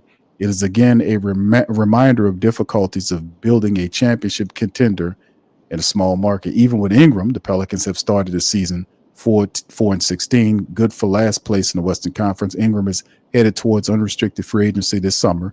Whether or not this contract demands are met this summer will be a big point of discussion. At this point, it seems he's restricted.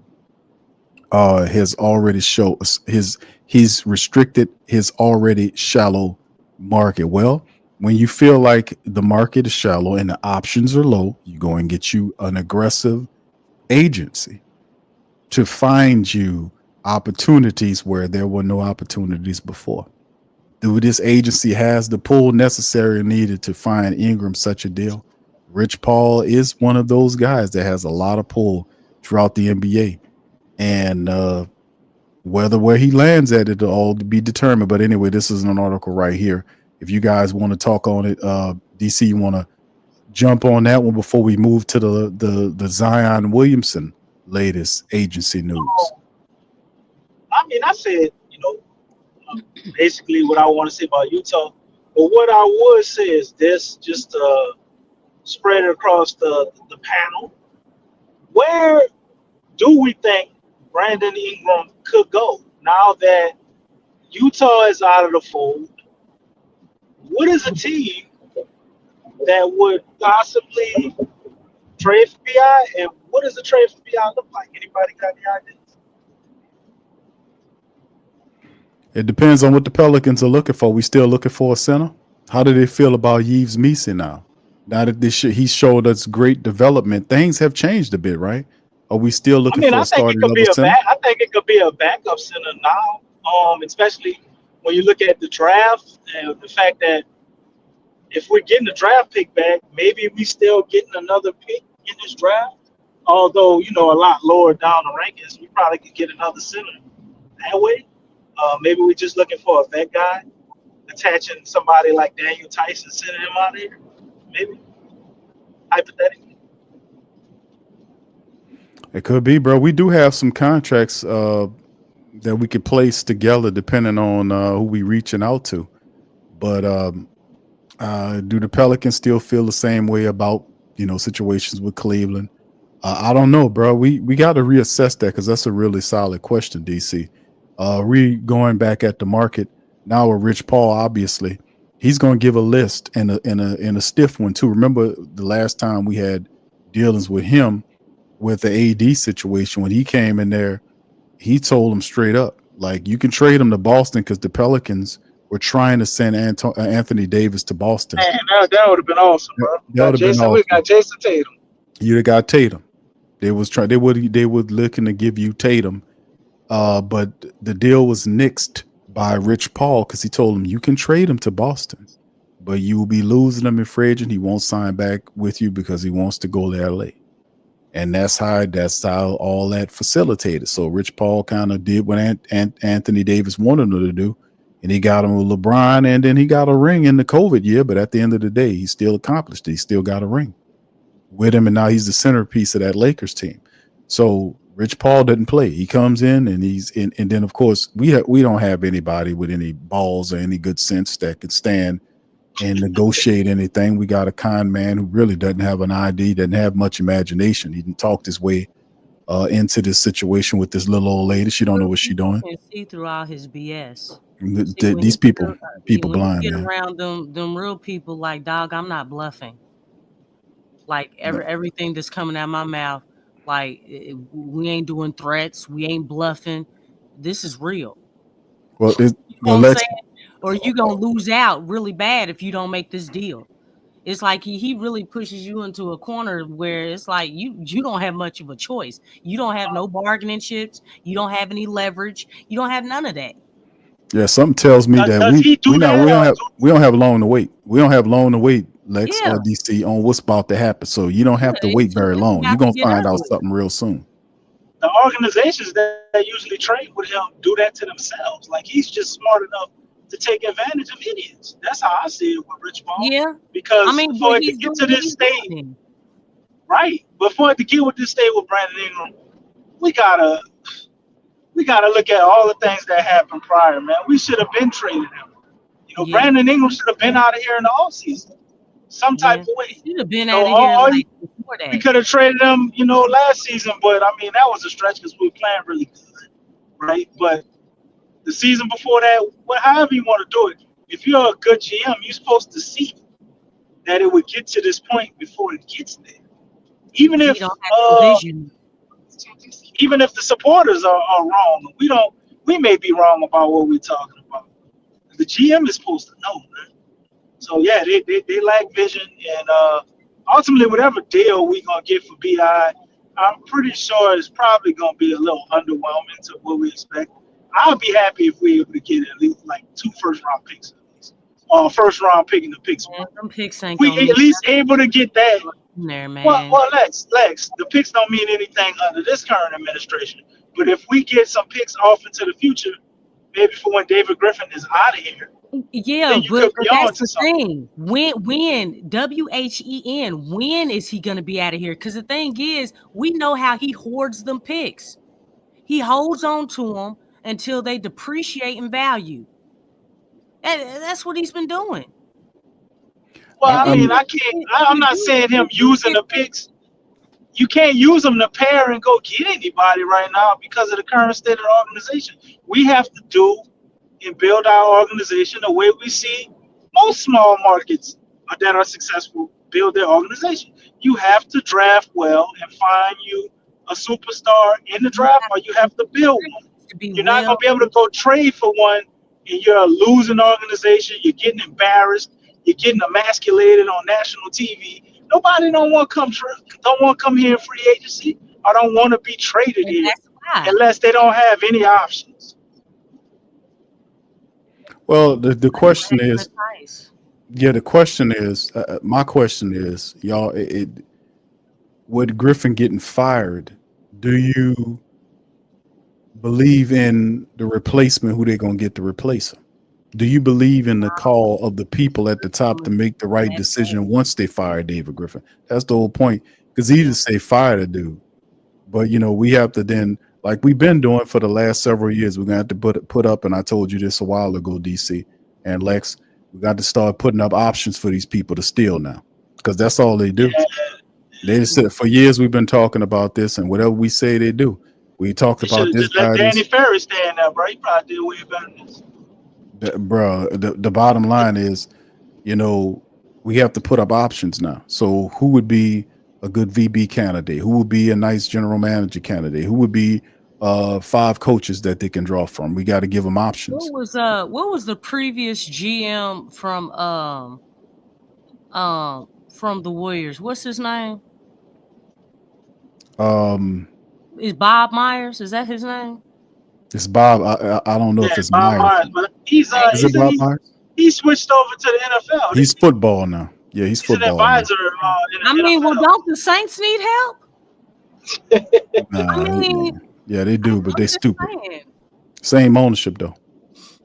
Bob Myers will bring respectability to this team. He's a perennial winner. He has knowledge about building a championship team. You know what I'm saying? I mean, he knows about the sport, and if he's in Golden State was a joke for a long time. He knows about football too. So that kind of fits the structure which the Pelicans are kind of doing right now. I don't know. I mean, but he sounds good. I mean, that'll be that's the only one that I know of. That'll be a show that we do down the line, maybe even a flash report where we give ideas for these people in terms of VPs and general managers and coaches that that will come in next, because it's a lot. Because you got to get the right people at the top with the right mentality, a resume of respectability and success that they've done over a period of time. Somebody that has history and taken because prior to Steph getting there, in between them years when you had Chris Mullins and Webber and all them guys, when they left, there was a lull in there when the Golden State Warriors wasn't shit. There was a doormat team, and ultimately they found themselves back to respectability. And that what kind of guy you would want to put together a plan to get there, because that guy would know what kind of coach to go and get. He would know what kind of that coach would know how to install the philosophy. But like I said, man, this team don't fit. This is a dumb team. No disrespect. This is a dumb team led by a dumb coach. The man, and no disrespect to Willie, even though it is disrespectful to call the man dumb as hell, but it's true. It's a dumb team. I mean, you see constant breakdowns defensively. This guy's supposed to be a defensive coach. It's constant breakdowns, even with the starters, guys not knowing where they need to be. They can't communicate. It's communication issues every night. Simple passes. And sometimes you see them people flowing. They ain't even running no plays. They're just passing the ball. They're just passing the ball around and watching people cut. They're just throwing the ball. They're just playing basketball. I got a question on the Pelicans, and they're not defending it. So yeah, we're not a smart organization, period. And that needs to change. Go ahead, Lex. What do you all think they do in practice? Like, what do they practice? Can anybody just throw joy, mindfulness, and compassion? What you see? Oh, my bad. And force, pace, and quality 3-point shots. That's what they're doing. That's the practice. That's the practice. What you seeing on the court is what they're doing. That's you practice. You play like what you practice like. That's what it is. You play like how you practice. And what you're seeing on the floor is what they look like in practice. And he's thinking that's good. Oh, wow. Jerry Train Myers? That's good to know. Yeah, where is Jerry? Where's Jerry? Well, Jerry West passed away, right? Yes, he did. Jerry West passed away. Who else he trained? I don't know, but I'm saying, to give all that knowledge to somebody. Go get Sam. Whoever works with Sam Presti. Go get Sam Presti's guy. Go get Sam Presti's. Yeah, Jerry West was over there. He was over there with the Thunder, right? No, it's the Clippers. He was over there with the Clippers. Memphis. He was there with Memphis too. He was with Memphis too. Yep, Yeah. he did a Damn, little. all of teams been going to the playoffs consistently. He came in and installed winningness. He came in Yeah. and told him he had the blueprint, and he So came they in need and to did go what to he did. Sam Presti's guy, whoever's his, assistant to him. They need to go get that dude. I don't know who that dude is, but Boston, that's a Boston start. tree, the OKC tree, something like that. I'm with it.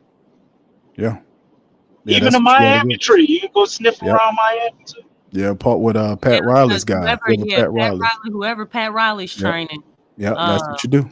Yeah, because Spoelstra was under his wing ever Yeah, since because he was the video edit guy. yeah. Right. All right, let's move to this one here, fam. This is the final one right here we got here. The article right here covering Zion Williamson, likely new agent. This is a report straight from the Yard Barker. Here from Larry Brown Sports. Zion Williamson appears to have landed on a new representation choice. Veteran NBA writer Mark Stein reported Sunday to Substack that the New Orleans Pelicans star Williamson expected within industry circles to select Billy Duffy as a new agent. Duffy is a well-known veteran agent with WME Sports, who acquired BDA Sports. Excuse me, what's going on here? The agency that Duffy founded last year. The former All-Star Williamson had been with Creative Arts Agency since the start of his NBA career, but the 2 seasons into his contract extension with the Pelicans that is heavy on incentive thresholds that Williamson has largely failed to reach, he's decided to split with CAA last month. Duffy has a very long list of NBA star clients, including Luka Doncic, Chet Holmgren, and Scotty Barnes. Williamson will now be joining that roster as well, but it's interesting that he did not choose to go to the agency that his former Pelican star recently decided to switch to. I don't understand the last statement.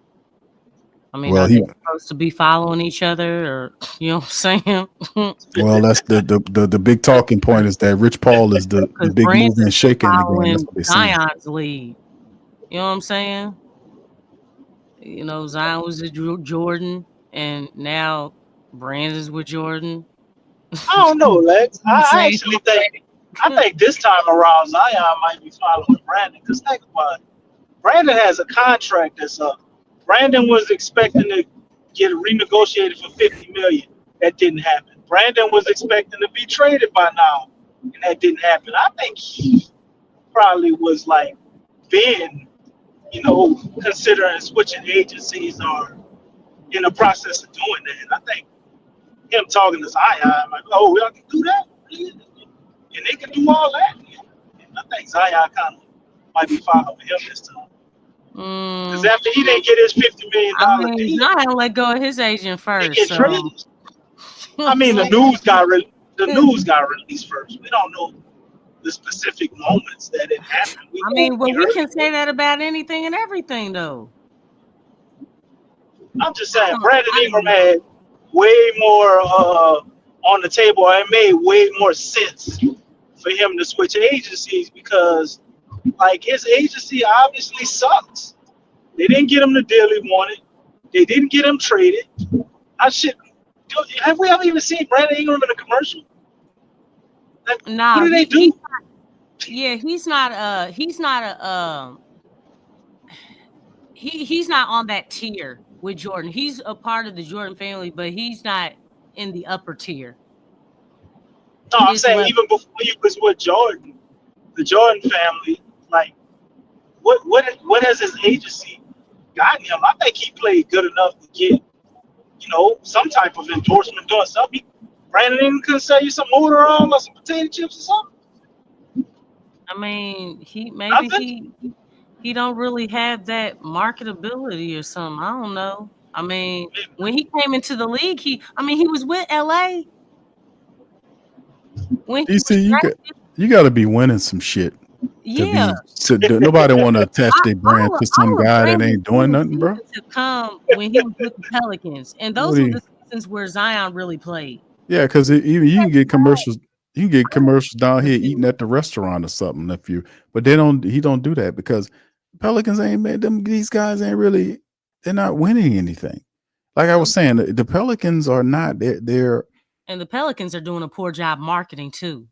They're I mean, not doing a good job. they haven't They having a more difficult time right now staying afloat in terms of trying to get the team when the team is four wins.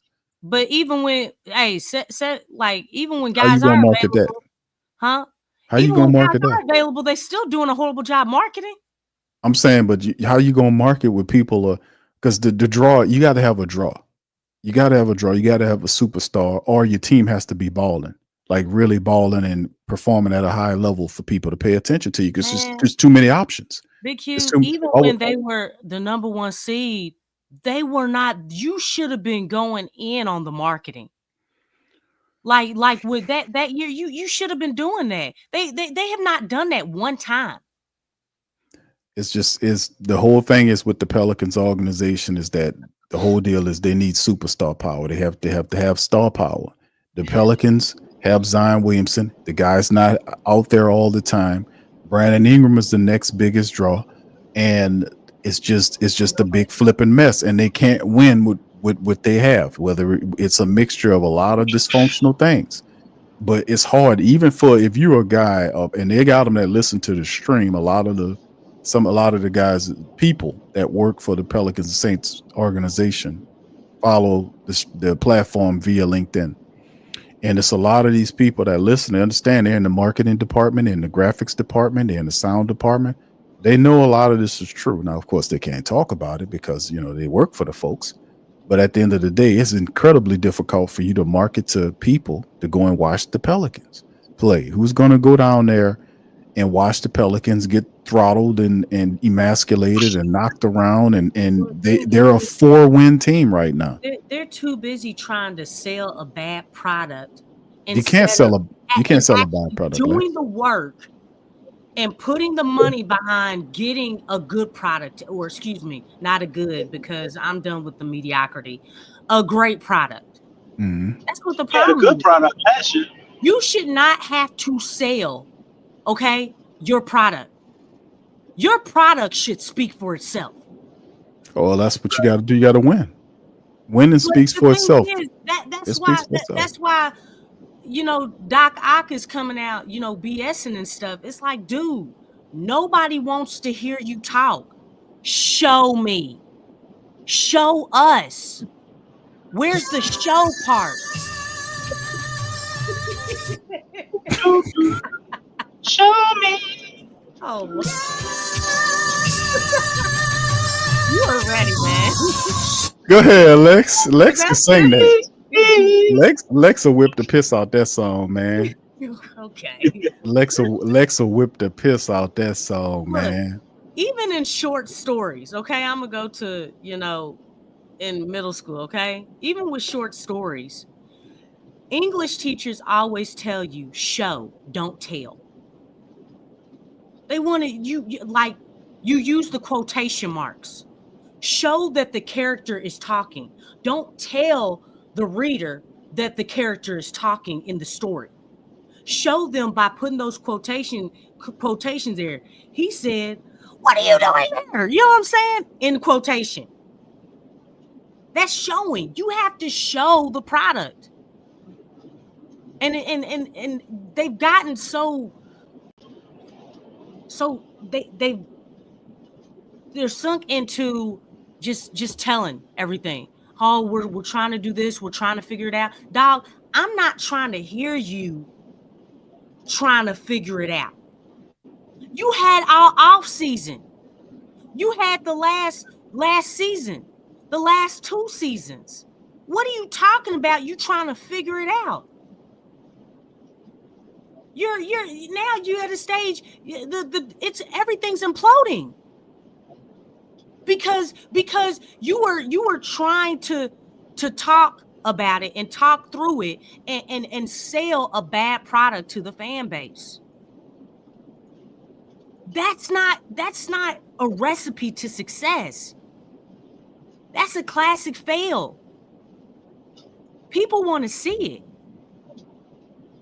And at this point, it's like nobody like that. And we say all the time, I don't care about the injuries and things. You can't use that as an excuse anymore.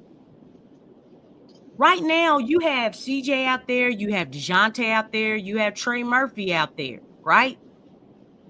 They're still saying we got to get guys back. Dog, you got guys back. And y'all still losing by 40. We actually looked better when them guys was out. What are you talking about?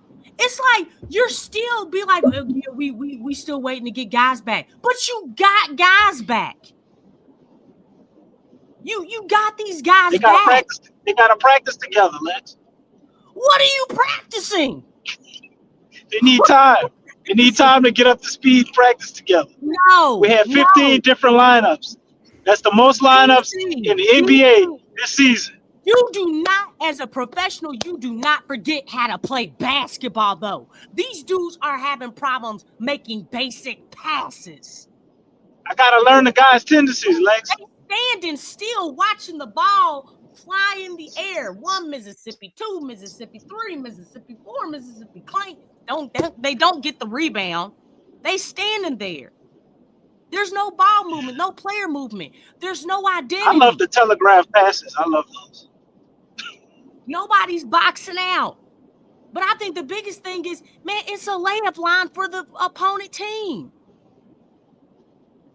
Man, I don't know how many times, like, all these teams have been there is no defense, no protection of the rim. These dudes are just layup, dunk, alley-oop, dunk, layup, dunk, layup, reverse layup. You know what I'm saying? I mean, that's what's going on here. It's like, are you all serious?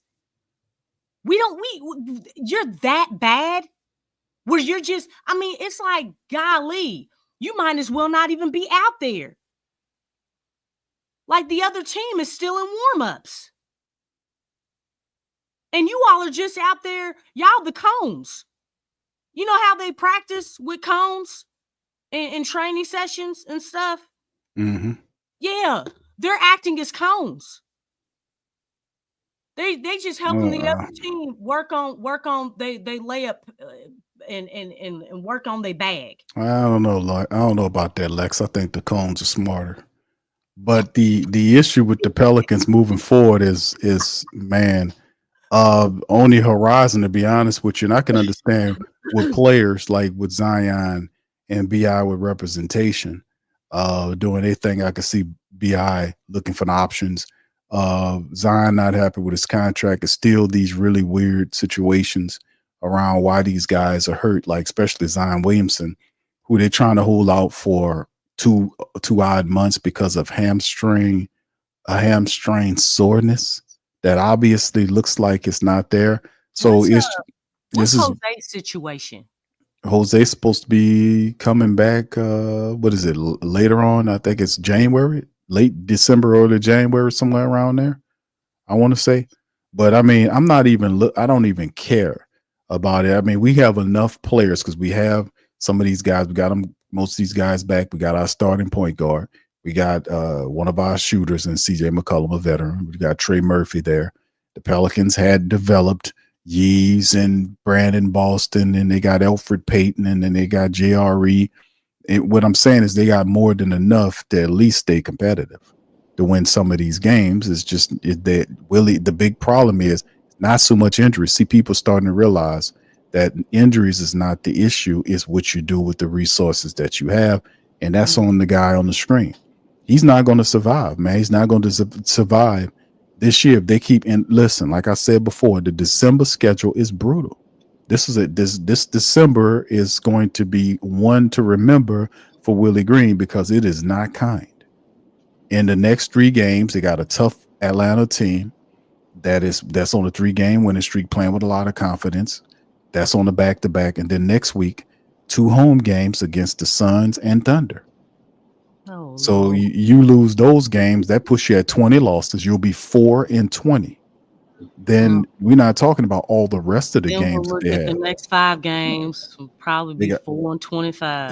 They got Denver. They got all kind of stuff. They got a bunch of really good, solid teams in December. It's going to be a very tough schedule for the Pelicans in December, and they can very well lose a great deal of these games. They could, they eventually they will win, but they're going to lose a lot of these games if things keep persisting. So at some point, people at the top of the team are going to have a come to Jesus moment. They're going to have to sit down and they're going to have to make some changes. Because Willie Green, even though you got players coming back, there's no way you should have lost to the Knicks by 33 points tonight. There's no way you should have done that. And you can't say it's the back was the second game. We was a little tired. No, this is the first game.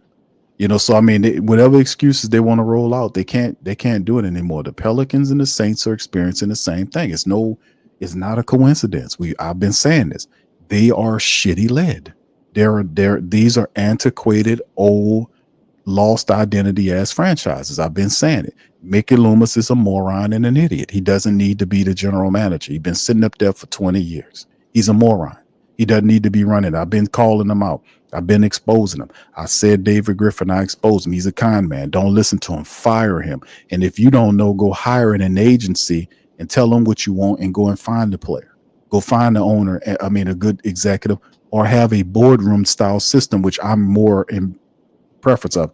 I don't want one guy running the team unless this guy is like a Bob Myers or a guy that's incredible on that level that then took teams and build them.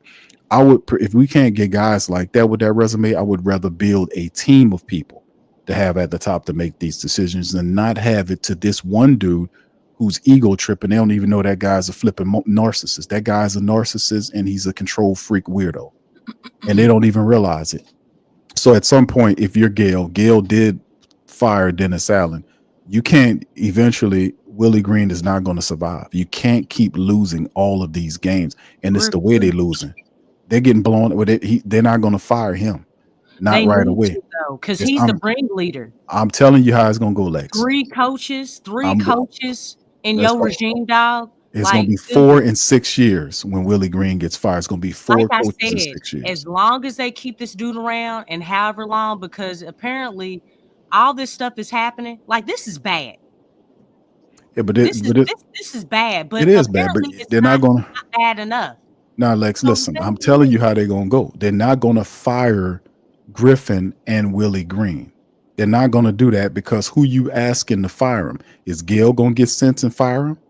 I'm telling you, she doesn't know. She did it for Dennis. She did it to Dennis because of the force of the supporters and the team, the players.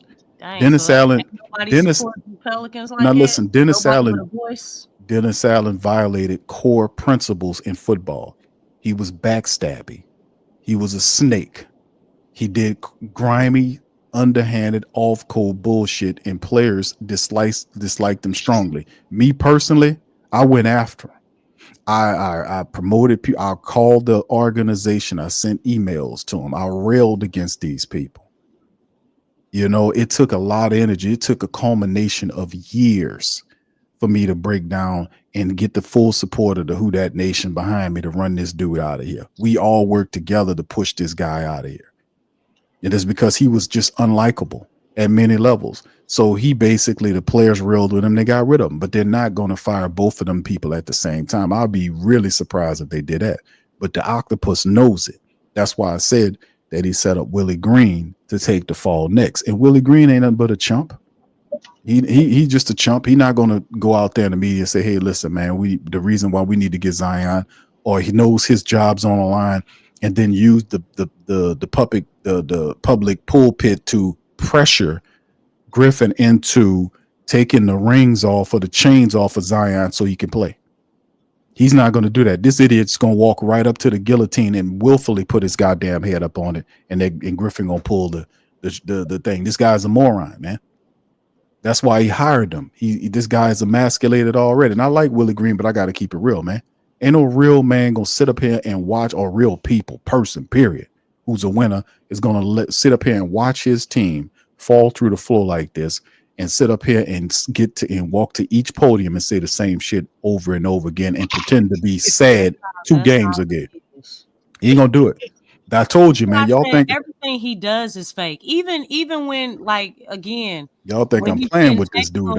For players and things. I'm like, man, And y'all were saying that he looked really mad to me. Man, that's fake. If somebody has to call you out for you to respond to a foul on one of your players, dog, you are not real. And then the next game, the next 5-10 games, Same way.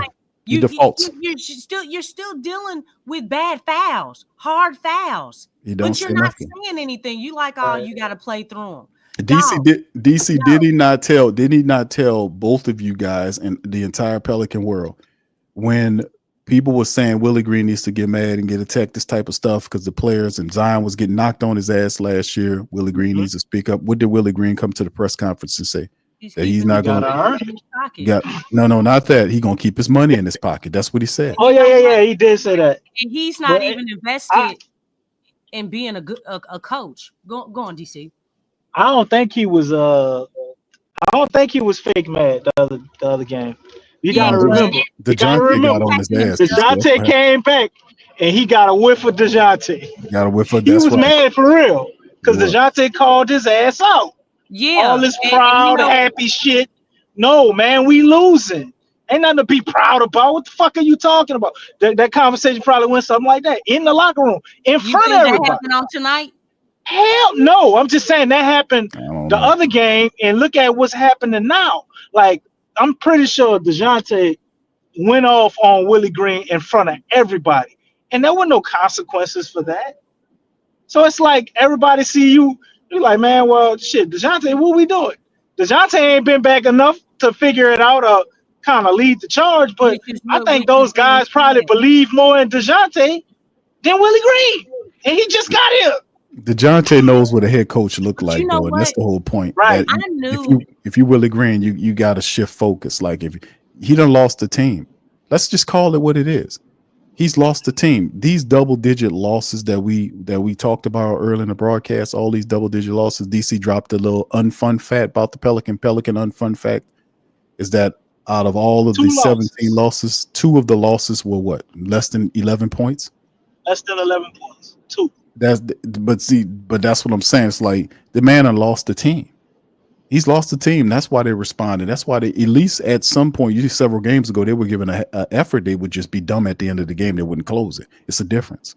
But when you see what's happening right now, man, these people, he done lost this team. He done lost them. Check it out. What you said is a big part of why he lost them. Think about this, Q. You're a player, right? You go out there. You give your all, man. You got to go in the ice tub. You know what I'm saying? You got to make sure you eat right. Get all your rest. You fucking exhausted. You gave everything you had. And you looking at the game like, damn, we was within 4 points. And then we lost by 12. And you know, man, when I played on this other team, why coach ain't call this? Why coach ain't do a timeout? And then they going to go back and watch film and confirm the same shit they was thinking during the game. How many times does that happen to you before you just don't have the same oomph about going out there and doing what he's telling you? Some people might start trying to improvise. Man, let me try to do some of this shit I did on this other team when we was winning.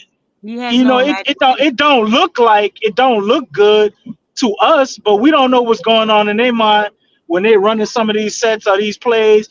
They might have different ideas about how the shit should go because they tried to do it Willie Green way, and they don't do nothing but get us L's. Okay, yeah, we fought. Coach was happy we fucking fought. But we still lost, coach. So we're going to go do the same shit next game? You don't know what he's doing. Okay, you know? we fighting. We fighting. Yeah, we fighting. We playing with pace, coach. We still lost. Why you ain't call a fucking timeout? Why you took such and such out? Why you ain't put such and such in? Man, you can't tell me these dudes ain't thinking about that. Why they going through the process? If you thinking about it, they damn sure thinking about it. Go ahead, Lex. Coaching. There's no IQ in the coaching. There's no IQ. That's what the problem is. Like you're basically saying, hey guys, run the floor hard. Run the floor hard and we'll get something out of it. That's the dumbest thing that I have ever heard. You know what I'm saying? Like, dude, if you're playing against the zone, running the floor, and if the defense gets back, what are you running? What are you running the floor? It's not a transition play. The transition is done. They've gotten back. That means you have to set up a play. That's what you got to do, Willie. That's what you got to do. What you can only run with pace for so long. And guess what? The defense is not stopping anybody. You know what I'm saying? So that you can get out and run. Your defense is non-effective. That means you're working out of a half-court set. And you don't know what to do. You don't know how to position guys. Like, what are you all going over? I'm so tired of seeing when an opponent team is playing a zone. Like, dog, how do you not know to put somebody in the middle? How do you not know that? The most vulnerable part of a zone is in that middle. Any zone. If it's a zone press, if it's a man press, the most vulnerable part is the middle. That's what they preached in middle school to me. You know what I'm saying? When I was on the team. Once it hits the middle, it breaks everything down. It's a shift. It's a ripple effect. Anybody in middle school who knows anything about basketball knows this. And here you are on the pro level and you don't know this at all. Like that's fantastic to me. I can't believe that.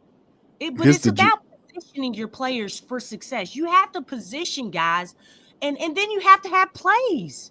Copy somebody's plays. Copy the Warriors. Copy the Celtics.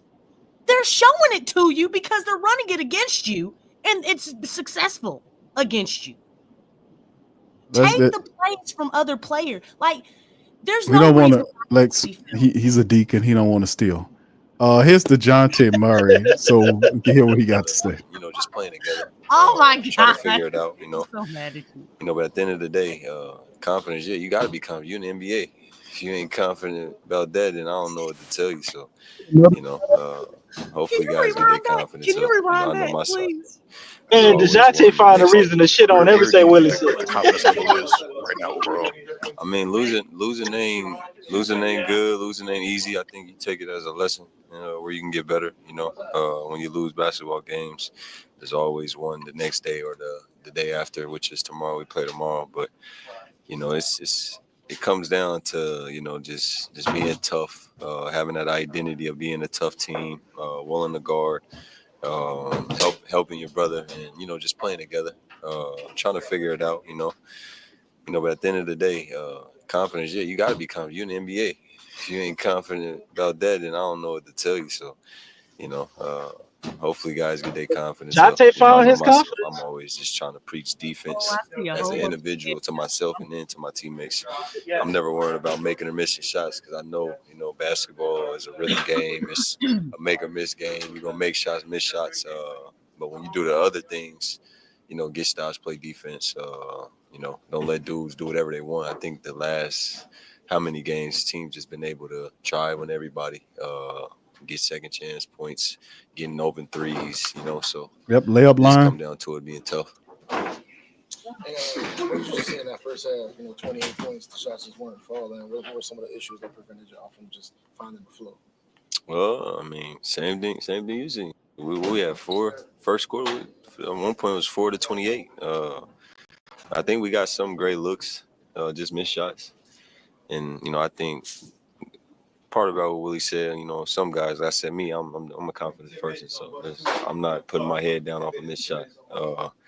You know, but you know, you make missed shots, you can't put your head down. You got to continue to compete at a high level, but more so, like I just said, you can't let dudes just go wherever they want on the basketball court, you know, because that allows them to know they got freedom and they can play however they want to play, and they're just comfortable and confident, and it started early for them.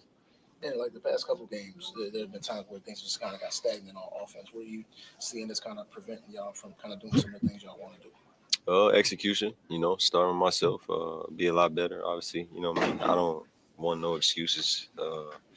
I'm horrible. I could be a lot better. I know I'm gonna be better. I ain't worrying about that. But execution is the key. But execution is 1 all the way down to the 5. You got to know your spots, where you at. Always alert. Especially on dead balls and all those sorts of things. Just always paying attention to the coach, point guard. But the goal is to get stopped so you can get out and run. Like I always said, that's the best offense. When you can get out and transition. This must be Willie's doing. You got shooters, athletes, and that sort of thing. And there were sometimes early this year where y'all were losing close games that were close, and then it kind of got away in the fourth quarter. But, recently there have been a few games where y'all down 20, 30. What's the level of concern that where, some of these games just getting away from y'all real early in the first half? Compete. You got to compete. I just said it. You want me to repeat it again? You got to be tough. You can't let guys do whatever they want. You let anybody, this league is the best of the best for a reason, Dudes are professional NBA basketball players for a reason. So you let dudes do whatever they want. They get to the free throw line. They make an open shot, shooting open shots, getting to the rim, getting layups. We talk about it. We don't get easy layups. We don't get wide open shots like that. So it comes down to matching energy, but that should be our identity from the tip, just being tough and making teams feel us for the whole game, no matter who you are. If you start, come off the bench. And fair or unfair, when a team going through tough stretches like this, a lot of attention is going to go to the coach. I guess, what do you feel about just the way Willie has been handling, kind of speaking to y'all during these tough times, knowing just the constant scrutiny y'all are going through? I mean, with the type of dude I am, I don't point fingers. Just who I am and how I was raised. I never pointed fingers. I always put everything on me. Just being the leader and who I am. I know as a point guard and who I am, I just know I could be better. So I ain't gonna never look at my coach and be like, oh, it's his fault, because I know he don't show up to work, wanting to lose or wanting guys to be out or wanting to have all these different lineups. So, for me, I just try to show up. Trying to stay healthy, trying to be available. And that's that. But like I said, me as an individual, I don't look at coaches. I don't care what the outside noise say. I'll put myself before I point out a coach. Okay, that's respectable. All right, there you go. There he is, breaking it down. So we hear from just leaving some Johnson. things in the locker room. That's all he doing. He got tired of choking Willie out, man. He tried to give him a break. No, he need to put as much pressure on him as possible, because he's doing a I'm horrible talking about job. in front of us. Yeah, he does. But I mean, he did it low key anyway. Be like, shoot, you in the NBA? Well, I mean, you gotta find your confidence. That is a horrible statement, Lex. Like, what do you want me to say to that shit? Hey, but he is calling him out though. But Willie isn't that a statement that's directed at his team? We got to find our confidence. We got to find our swagger. He's talking about the players that they don't have confidence and swagger. Nobody be less than confident. Look, let me be in the NBA. Shit. I'm gonna be confident. You know what I'm saying? Shoot, if you get to the best league in the world, what do you mean? How did you get there? You have to have confidence. You gotta have that. You can't lose it though, Lex. And then you gotta go find it. Well, when you have somebody, I'll pick it up at the lost and found. You know what? Goodness gracious! I'm just saying. This place is horrible, man. Willie said we gotta find it, so everybody needs to be fine. I mean, we had it at one point, we lost it somewhere, so we gotta backtrack and go pick it up. I'm just saying, it sounds like Willie was saying. When did they lose the confidence though? When did they lose it? When DeJounte got hurt in game 1. I don't think they ever had it this season. I would challenge you to. They had it against the Bulls. We looked pretty good at one game. Okay. What game? You said one game? That was game 1, the first game of the season. How many games are there? Oh, they got 82, but they lost it the first game. They had confidence in that one game. Yeah. That's all that matters. This is dire. And then we look confused when we played, the next team. So. I think this is a dire situation, man. With like I said, I think he's lost the team. I mean, Willie's message is stale, and it's obviously stale. It is weak because if you check the comment section on some of these videos, you'll hear people saying, "Man, this guy keeps saying the same thing every press Yeah, conference." he does. And he is repetitive. So if people are getting tired of listening to it And from he's outside, making the excuses players are definitely tired of hearing it, man. And this shows in their play. every single game. This time it was Why he ain't smart enough to do a Belichick or Greg Popovich where he just say little or nothing and get from up from behind the podium instead of keep saying that dumb shit? I mean, me personally, man, I mean, how if Willie Green really wants to turn this around, man, he got to look in the mirror, man. He's not doing. no, we passed You got to that. look in the mirror. You I'm, can look in the mirror. I'm No. saying if he really listen, he ain't gonna fire himself. Lexxah trying to hit that shit. No. He ain't firing himself. He needs to punch himself and slap himself. You know what I'm I'm saying? saying, listen, I'm saying They Willie can Green take ain't gonna his head and Willie put it in the Green. wire a little He ain't bit. gonna fire You know what himself. I'm saying? He ain't gonna fire himself. So he gonna I mean, continue. I know, but I'm just saying, looking in the mirror, man, we done with that. Dog, just go home and just stay there. You gotta look in the mirror, man. Stay there. He ain't. It's not gonna happen like that. He doesn't we have we it. got to place that Michael Jackson for Willie, man. This dude does not have it at all. He doesn't have it. He doesn't have it. And I've said in the past, this team was not going to get anywhere with this dude at the helm. Coaching Willie matters. knows, man. Coaching matters. Coaching matters. It matters. Yes, it does. And you know what? Think about this. Remember in the offseason, we were really talking up DeJounte, and I think it was warranted, most definitely. But one thing I was thinking about is the fact that, there's a lot that we're putting on this guy. To be the coach on the floor, you're coming into a brand new situation. You don't know what's going on. So you got to think, we've been around for a while, so we know what's going on. DeJounte may not know it, but he looked like he's putting things together fast. He looks like he's putting things together fast. Yeah, it don't take much. But the fact that, he just got here, and it's like, dog, we need you to do this, that, and the other. I mean, that's got to be hard, man. Because you have to think, other teams that have a point guard, they have a quality coach. They have a quality coach behind them. Name any quality point guard. Any quality point guard in the league right now. And Dame Lillard. Huh? Dame Lillard. Well, you know what? They turning things around. Are they? Yeah, they did. They're on a winning streak, aren't they? But Maybe last year. Dame was a shooting guard though. So I don't know. Okay, let's take Dame off. I always feel Alfred Payton. Okay. Like do you know what? Do we know what topic we're talking about? Okay, they have one. You're right, Lex. You could have said Ja Morant.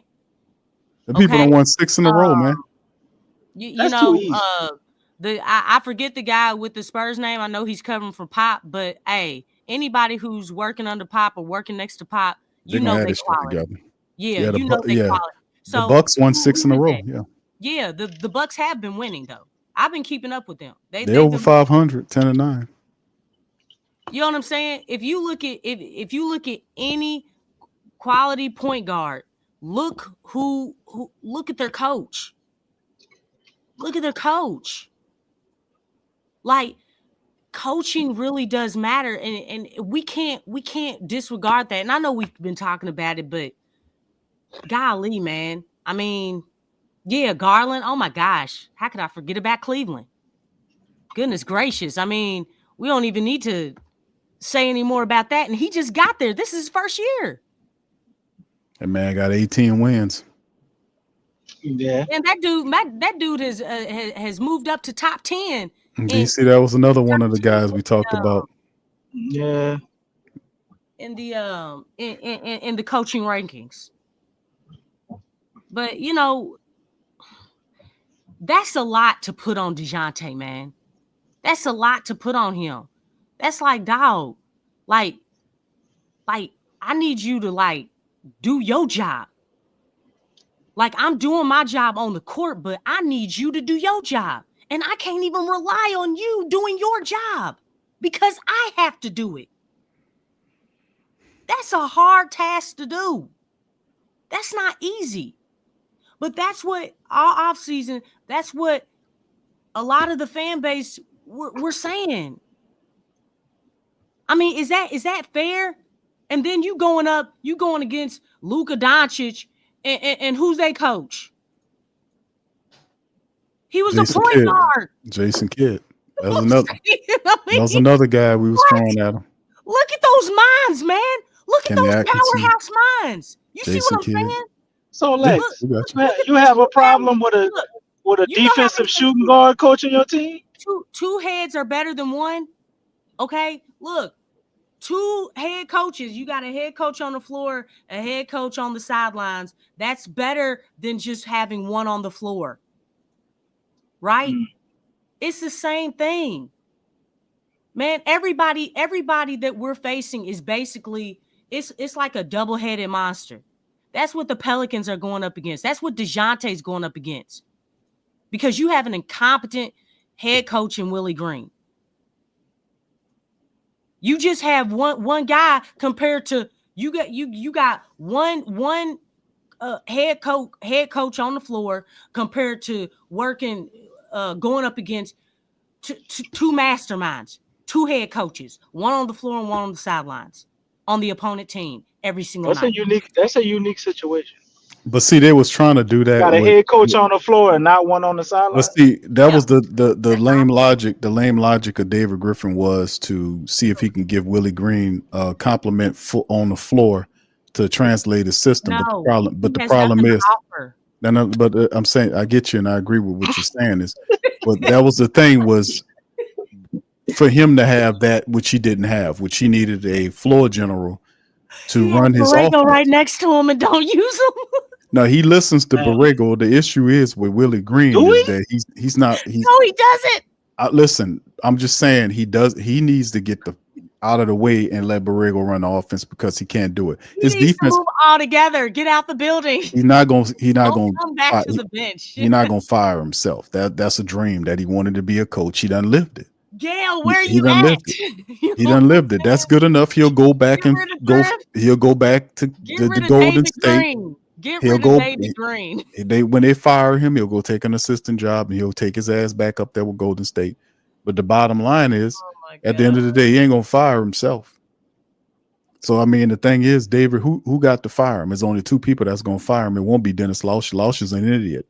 It'll be either between Gail or it'll be David Griffin. And David Griffin set it up so that and we said this early on, that if Willie Green don't get out the gate and start coaching and doing what he's got to do, that whatever failures happen on the season will fall square on his shoulders.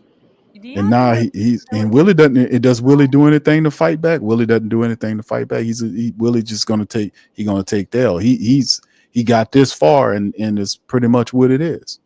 You can't make it with the injury excuse. And the Pelicans obviously are playing games with the Zion situation. Zion should be on the floor. This is some garbage going on with the organization, and we have to be able to have just as much juice and energy we have for the Saints that we got to have for the Pelicans. You can't turn out to the games, same shit. Can't go to the games, don't buy none of this stuff, none of that. That has to now be the fact, and this is probably going to be easier than the Saints stuff because the Pelicans are having game after game of blowout losses. They're non-competitive. You got a coach sitting up here talking about adversity is good. That we have to go through some adversity, and adversity is true, but adversity is not the issue. It's effort. The effort is bad. That's the problem. Constant adversity is They're not trying good. to mask it with adversity. This ain't adversity. They ain't even playing. Effort is the problem. It's how they're losing these games. Yeah. They're being out efforted by every damn team, including the team that didn't want to win a road win all damn year. Energy. The energy's bad. The effort is bad. Is just the truth. They don't have no identity. They don't move the ball. You know, they don't know how to pass, make a bounce pass, a chest pass. I mean, I saw a pass today, and I forget who threw it. And Trey Murphy, he went to catch it, and it went off his fingertips. It was a catchable. Well, he could have made it a catchable ball, but it went out of bounds. And I'm like, that wasn't even a force. I mean, defense didn't even do nothing to force that.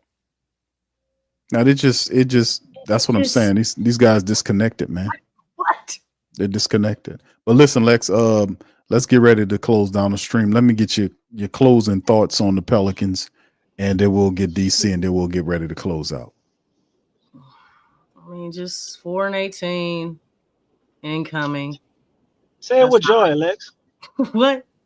Say it with joy. 4-18 incoming. There you go. 4-18, 4-20. You know what I'm saying? 4-20. It's all right. 4-20.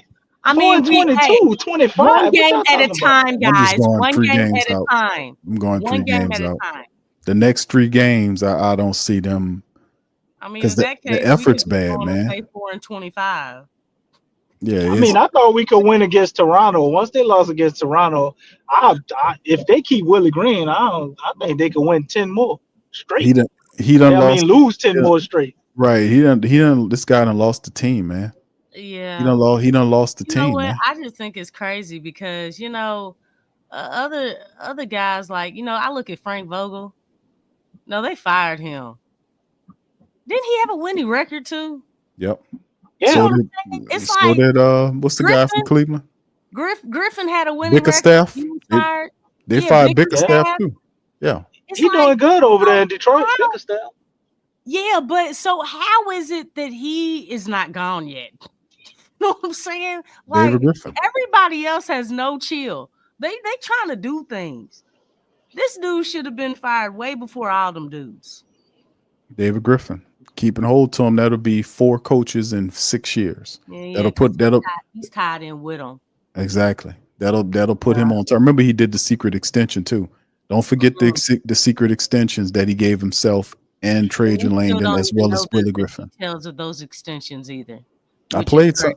Well, no, not officially, but I did show some stuff on the other show about the contract. DC, go ahead and get your thoughts. I'm gonna pull up this little information about Willie Green's contract that I wanted to show. You found the years for his contract? Well, not official, but well, I would say everything is pretty much going as it should right now, based on the current circumstances of the team. We want Willie Green out of here, right? So we really can't be mad with the current result that we're getting, because these are the type of things that will get Willie Green out of here. Now, this is where you have to, I guess, consider as a Pelican supporter.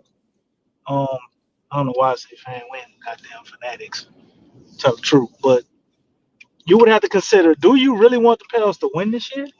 Or do you want the Pels to get a good draft pick? That's kind of what we at. Not with Griff being here. What good the draft pick gonna do? The likelihood. You want to go with the draft pick option? No, I'm just saying, who gonna develop the draft pick? Yeah. See, all this other stuff don't matter, man. You tanking for what? Organization is destroyed. Right. To mess it up, right? Even if you get Cooper Kupp, who's to say you can develop him into what he needs to be? You got Zion Williamson can do that. Flag. Cooper Kupp flag. Basketball. Yeah, I messed up today. We beat the Rams. We lost to the Rams. Been talking about football all day. Shit. This damn thing all day feel like. No, he tired. He's like, yeah, I understand that. Why I see Lex had to get on you.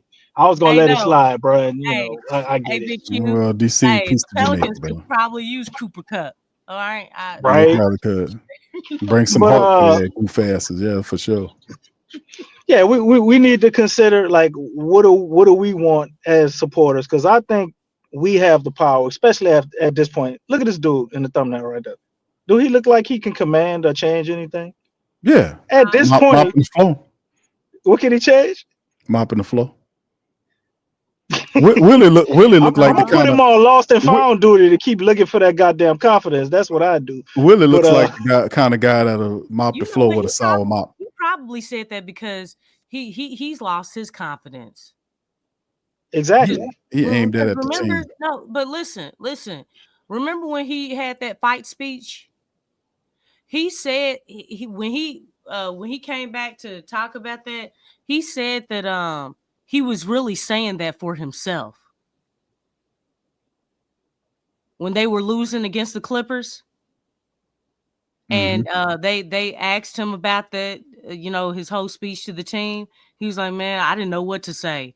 I really I was talking to myself, and it would just kind of relate to the team." And it's the same thing here. He doesn't have any confidence because he doesn't have what's needed to help change things around or to even coach this team. He doesn't have it. He doesn't have it. I mean, this is and that's what's really sad is because, dog, you never had anything. You know what I'm saying? And I think the fact that you look at all these losses piling up, and these are bad losses. They're not just losses. They're really bad. It's like, yeah, I can see why you would lose confidence because you don't have the ability to coach this team and get them where they need to be at. You're not doing anything for anybody. And he got a certain amount of time, Lex, and his time is up. I mean, the message is stale. He's not reaching. He's not saying anything new, and he's not doing anything inventive here or innovative to get these guys locked in. He's doing the same stuff, using the same signs and signals, and they've been tuned them out. But go ahead, DC. Stuff's gonna work. Well, like I said, the power is in our hands, as people who really care about this organization and who Right. will continue to care. We have to drive the point home and see the vision for the team and come here and set forth the foundation for the future as we've always done on PPR because they're incapable of doing so. Big Q does an excellent job of staying on David Griffin ass and the rest of the foundation and showing the ineptitude that they all have. And so many of you in the comment section do an excellent job of pointing things out as well, man. So when we're looking at what we're looking at right now, as frustrating as it is to see a team that embodies something you love, you're a representative of New Orleans, or even if you from somewhere else and you just happen to like the Pelicans, this is not anything close to what you would expect from a team that you spend meaningful time and energy and invest into watching. And at this point, for things to get right, it's almost like they have to get worse for them to get corrected. I would like to see some type of I guess good play, continuity, some type of spark at some point throughout this team. But to be honest, I wouldn't give a rat's ass if the Pels actually do hustle back and be able to make it to the play-in to make it to the playoffs. Because if Willie Green is still the coach, they're gonna find a way to fuck that up. Would everybody help? Oh, yeah. And if we trade and get a big man that can shoot threes, it doesn't matter. Yeah. Like they can't fix it under this current situation with the team. Like so, in order for us to move forward, the way I said, we got to take a step back. Maybe we see some of the guys playing together. We see a spark later in the season where it don't really matter the win and loss column, but the team is actually competitive, and you can kind of see what you can do next year. This is one of the best drafts coming up, and I'm almost to the point where I'm ready to shift and just start looking at drafts, man. We were talking about a few guys the other day. I don't know a lot of these guys that good, but I'm about to start putting all my energy in and going to look at draft picks. Somebody pointed out what is Dylan Harper? I didn't know a whole bunch about him. I knew more about the other kid over there on Rutgers, Ace Bailey. But man, Dylan Harper, he looked pretty damn good. You know what I'm saying? A lot of these guys look good, man. And this just the top four that I kind of took a glance at. So Willie Green staying as coach does have his positives because we will get an excellent draft pick. But if they do decide to shift gears, fire Willie Green during the season, and we put Borrego in place, I also think the positive for that would be to see should we keep Borrego around. If Borrego gets in and he actually turns all of this around, this is a team that starts beating people and they do make the play-in or we get into the playoffs, that would be a miraculous story as well. But nonetheless, whatever the Pelicans do, we got to find what inspires us to be able to keep on watching and make the best of this because I'm it's a gonna. horrible situation to be in, and we need to decide the direction of the team going forward and continue to come up with creative, innovative, refreshing ideas on what the Pels should do, can do, and hopefully will do, because a lot of things we've said here, you in the comments and us up here on PPR, have come to pass. And it was almost like a lot of these things we could say before they happen. Although I didn't see the Pels being 4-17 to begin the season, I did see them having rough patches and problems and wanting to replace Willie. But this has been utterly unbelievable, disrespectful, embarrassing, and emasculating. As a team and somebody who watches this, this is some of the worst, probably melting down I've ever seen. Yeah, this has been bad, man. So we'll see how December finishes out, man, with how many losses they accrue. But at some point, I don't think the guy. We're gonna see, man. But I see like 10 losses coming up here for this team, man, and I'm talking about into December. So they're gonna be forced to make a decision because a lot of people gonna just cut off and stop going to the game. So we could see a resolve to this stuff very soon. So. All right. So anyway, with that being said, I appreciate y'all guys spending 2.5 hours with us on PPR tonight, recapping it. We'll be back here tomorrow at Monday afternoon to recap the Pels and Hawks matchup, man. So we will see what latest developments is things, all kind of news items are cooking on the Pelicans outside of basketball. That's how you know stuff is messed up when you start seeing all this shit happen outside of just your basketball crap. But we'll see. But y'all they about to run our name through the mud. The Pelicans about to be a laughing stock. Yeah, they about just to wait. Clutch about to embarrass the shit out of us. Aren't they already? Nah, the whole news cycle. News cycle next week is going to be. We not all the way in the news cycle all the way. It's morally all the pressure is on Zion. Zion's messing up. He's not staying in shape. That same bullshit narrative. This is about to be the Pelicans. They about to hit them head on, Lex. You know what? That should have been done, because the thing is, they got all the reporters paid off. You know, you can't. You know, it's like everything's so secretive. So I'm glad, you know that they'll be exposed and all that stuff, because somebody needs to do it. Somebody needs to do it. This organization is doing an awful job. Well, we've been kicking their ass pretty good, Lex, and I'm just saying, but at a bigger scale, like really put them on front. Like badly. They got them coming. They got reporters out there speaking about the Pelicans. Scott Kushner. Rich Paul, he's out there. Nitty-gritty too. He's out there talking about them too. So I mean, the truth is the truth, and when you get it out there, people gonna start latching on to it because it's the truth. Their team don't know what they're doing, man. Bottom line. So we're gonna let DC cook whatever. I think that's the only way that they're gonna have that pressure. Let DC eat his peanut butter, his brittle. DC over there sound like eating peanut butter brittle. But go ahead on what you're saying, Lex. Nah, like how we've been talking about, this organization needs pressure. Everything is there's no pressure. There's no friction there, and I think with Rich Paul and the media, that's the only way that this whole organization is going to feel pressure. McHale's got to feel that. I mean, to the core. Griff's got to feel that. And it's like, because now what you're looking at, if every time they're coming into town and it's like, dude, y'all losing by 30, 40 points, like y'all ain't even putting a competitive product up against my team when y'all come in town. That's hurting my product. That starts messing with other owners. That starts messing with their money. Like, what are y'all doing? Like, y'all gotta be competitive. Like, this is looking like varsity versus, elementary school or something.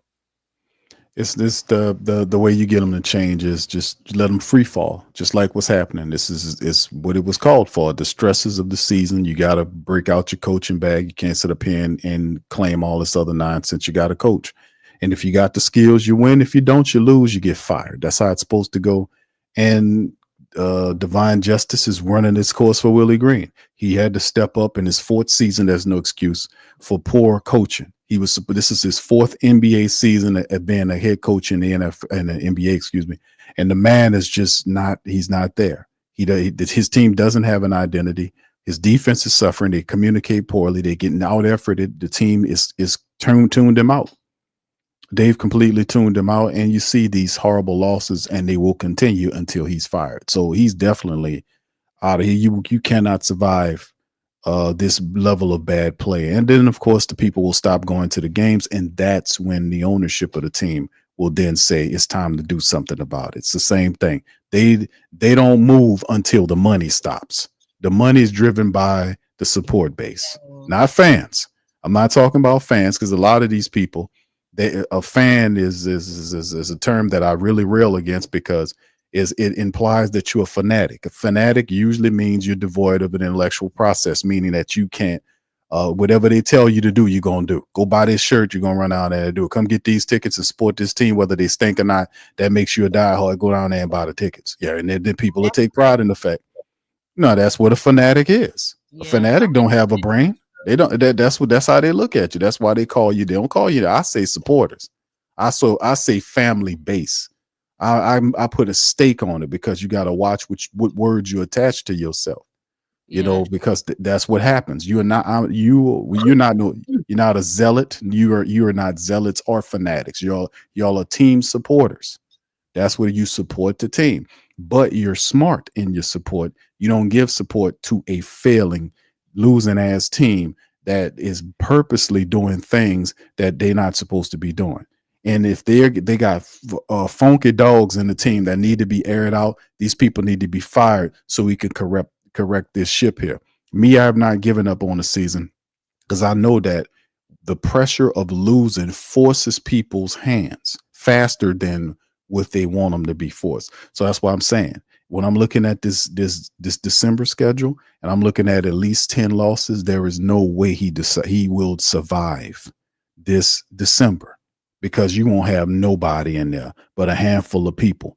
There will be no skeletons shit being these little hats they like to make. All that's stopping. All that's going to be stopped. And then you're going to see all these people, all of a sudden they're healthy again, going out there trying to compete. Watch. You're going to see. It's all driven on you. It's not driven on them. It's when you stop going over there and stop supporting them, that's when they get serious. We just did this shit to the Saints. We just did it to the Saints. Of course, you had a couple of them people still running their asses down there. But at the end of the day, I got enough people to hear the message to stop going down there. And it had an impact. Not only that, but I had people, we were all calling down there. There's numbers. There's a number you can call on. There's emails that you can reach out to them people. We were doing all that. We were, for the last couple of years, we were railing on them people. She heard it. Gail heard it and fired their head coach, despite the general manager and the VP saying, don't do it. She fired him over his word. And he got hot in his ass because of that too, because he didn't like the fact that we had that kind of power for the owner to listen to us. So I've seen it happen as recent as just a handful of weeks ago, a couple of weeks ago. Oh, not couple, but several weeks ago. I see it. This guy got hired the same year Dennis Allen did. And I can see him getting marched on up out of here too. You could take them 49 wins last year. That shit don't mean nothing right now. It don't mean anything. So just trust and believe. Watch how December is going to be a December to remember for Willie Green. Okay. Watch how this plays out. Watch how it plays out. I'm telling you, you're going to have Borrego in here in no time. The season ain't completely lost. It's not completely lost, because you just got to have a coach to inspire them to win. And these guys are not playing for this guy. They're not playing for him no more, because he's stale. He's boring. He's aloof. He's weak. And that's what his stupid ass gets, because you can't say I'm going to keep my money in my pocket and not fight for you when I see you out there getting pushed down and tackled out there. I can't. You get what you give, right? Didn't he say I'm going to keep my money in my pocket? Mm-hmm. Well, guess what? None of them players going to step up for your ass when you get that axe. And don't worry, he going to willingly walk up to that guillotine. He ain't got no fight in him. So at the end of the day, you're going to see. You cannot stand against the support base. You can't do it. When we stop buying shit, that they said, oh, hold on here. Watch this. We just did this with the Saints. You're going to see with them people, same damn people. They remember. Watch, you can't have this going on. If this guy is not winning, the team is not galvanized, he got to go. You're in the way of progress. So I'll caution my people, don't give up on the season. You won't do your draft, your mock drafts early, but hey, listen, this is going to be a December to remember for Willie Green. I promise you that. But anyway, Lex, you want to say something quick before we get out of here? Oh, no, I think you hit it on point. I'm gonna see if we can get some shirts printed called a December to remember for Willie Green. Maybe not, because there'll be a limited selection and probably nobody but DC gonna buy them. So anyway, I ain't buying that shit. All right, DC, quick. You said not to support. You're like, look, we gotta affect their money flow. What the hell wrong with you? Well, throw my name in there. So DC, you ain't gonna support the shirts we make December to remember. A December to remember. I ain't supporting that shirt. I don't. If Willie Green gonna get fired, I don't even want to remember he coached the Pelicans. How about that? Yeah. I'm with DC on that one, man. I don't want to remember him at all. DC, what if I make the hell with that 49-win season? That shit a blip on the radar. I don't want to remember that. Hold on, DC. What if I put December to remember? That's a look of weakness right there, man. And yellow, green, and black. Would that get you to buy it? What? With yellow, green, and black. Can you show me a picture of it? Hold on, I think hold on. Let me see. No, pull up a picture. No. Hold on, let me see if I can find. Hold on, maybe Let me see how good of a designer he is. Pull up a picture. Yeah, I was thinking something like this with this color here. This color scheme. Oh, that shit looks stupid. Oh wow. Oh. That looks stupid. You know you want that. Why the flag? Why that flag wrinkled? Somebody need to iron that flag. There you go. No, the big one. Would that work for you, DC? Would that work for you? No, that would not work. No. Okay. We're gonna forget it. You gotta rep your country, man. Don't worry about it, then, DC. You gotta rep your country. We're gonna throw it. I gotta rip my country. What was that? You gotta rip. It's the accent. It's the accent. You gotta rip your country. You gotta rip your country. All right. So anyway, man, we're gonna get on up out of here, man. We'll be back Monday to talk more about the Pels. God damn, Big Sean, bro. Just stop rubbing it in, bro. Give us a goddamn break. Nah, you can't tell of Sean, man. We've been cracking that Sean and Tasha, man. They ain't here. Yeah, we've been tearing Sean up when the Spurs was gone before. Yeah, we gave him a hard time. We beat him in the play, and I remember that. Yeah, we was putting that million gigawatts and all that shit up there. That they getting it all back right now. So they earned that though. They earned it back. All right. So anyway, with that being said, man, let's get on. Can't do that no more with Pop being hurt and stuff, man. Nah, I can't do it no more, bro. That'd be bad. That'll be bad. Stacy, look, we all need his mentality right now. Who the hell is Willie Green? You already forgot. Yeah. Maybe more power that. All right, y'all. We're gonna holler at y'all on tomorrow's stream. Much love and go Pels. Appreciate you. Peace. You're listening to the Pelicans postgame report on the PRO Media Network for all things Pelicans. Perfect. Fly Pelican, fly Pelican, fly Pelican. And I tell them that. Birds of a feather flock together. Fly down, I'm a Pelican forever. Pelican forever. Ain't gon' lie, I feel flyer than I ever been. You stay ballin', this New Orleans, I'm a Pelican. Going down in the nest, wild, wild west. Come in town and you best, show us some respect. 3-point threat, I better make it rain. If it's up, then don't jump stupid like your ankle sprain. Always said, never hate the player, hate the game. Jumper where the dame late, punch a train. Post game, Big Q, talking about business. Bird gang, YouTube, they ain't flocking with us. Lock up the division mission, get into the finals. Finish competition, then it's going win the title. I know this flyer than you can get. Such a threat that the refs just might call a tag. You can double, you can press, but you can't check. Right, left, slide by you like a Eurostep. Fly Pelican, fly Pelican, fly Pelican. And I tell them that birds of a feather flock together. Fly down, I'm a Pelican forever. Pelican forever. And never, and never, and never, and never, and never, and never say birds of a feather flock together. Yeah, fly die, I'm a Pelican forever. Pelican forever. 100.9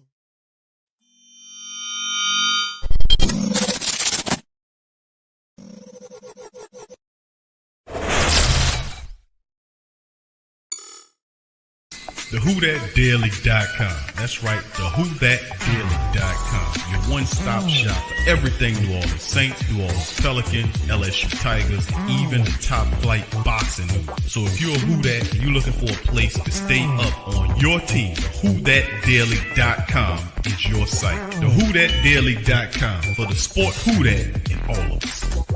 That's right, the Pro Shop is the platform store where you can go and buy all the latest merch to support the platform. Available at the Pro Shops, we have dozens of hundreds of products available for you and your family. Unisex tees for men and women, hoodies and sweatshirts, tank tops, kids and baby items, long sleeve tees, mugs, pillows, wall art, bath bedding, face masks, phone cases, stickers, bags, fanny packs, socks, hats, and many other items. Please feel free to check out the Pro Shops. The link is in the description section below. And remember, it helps the platform continue to grow. So check out the Pro Shop and Who That too.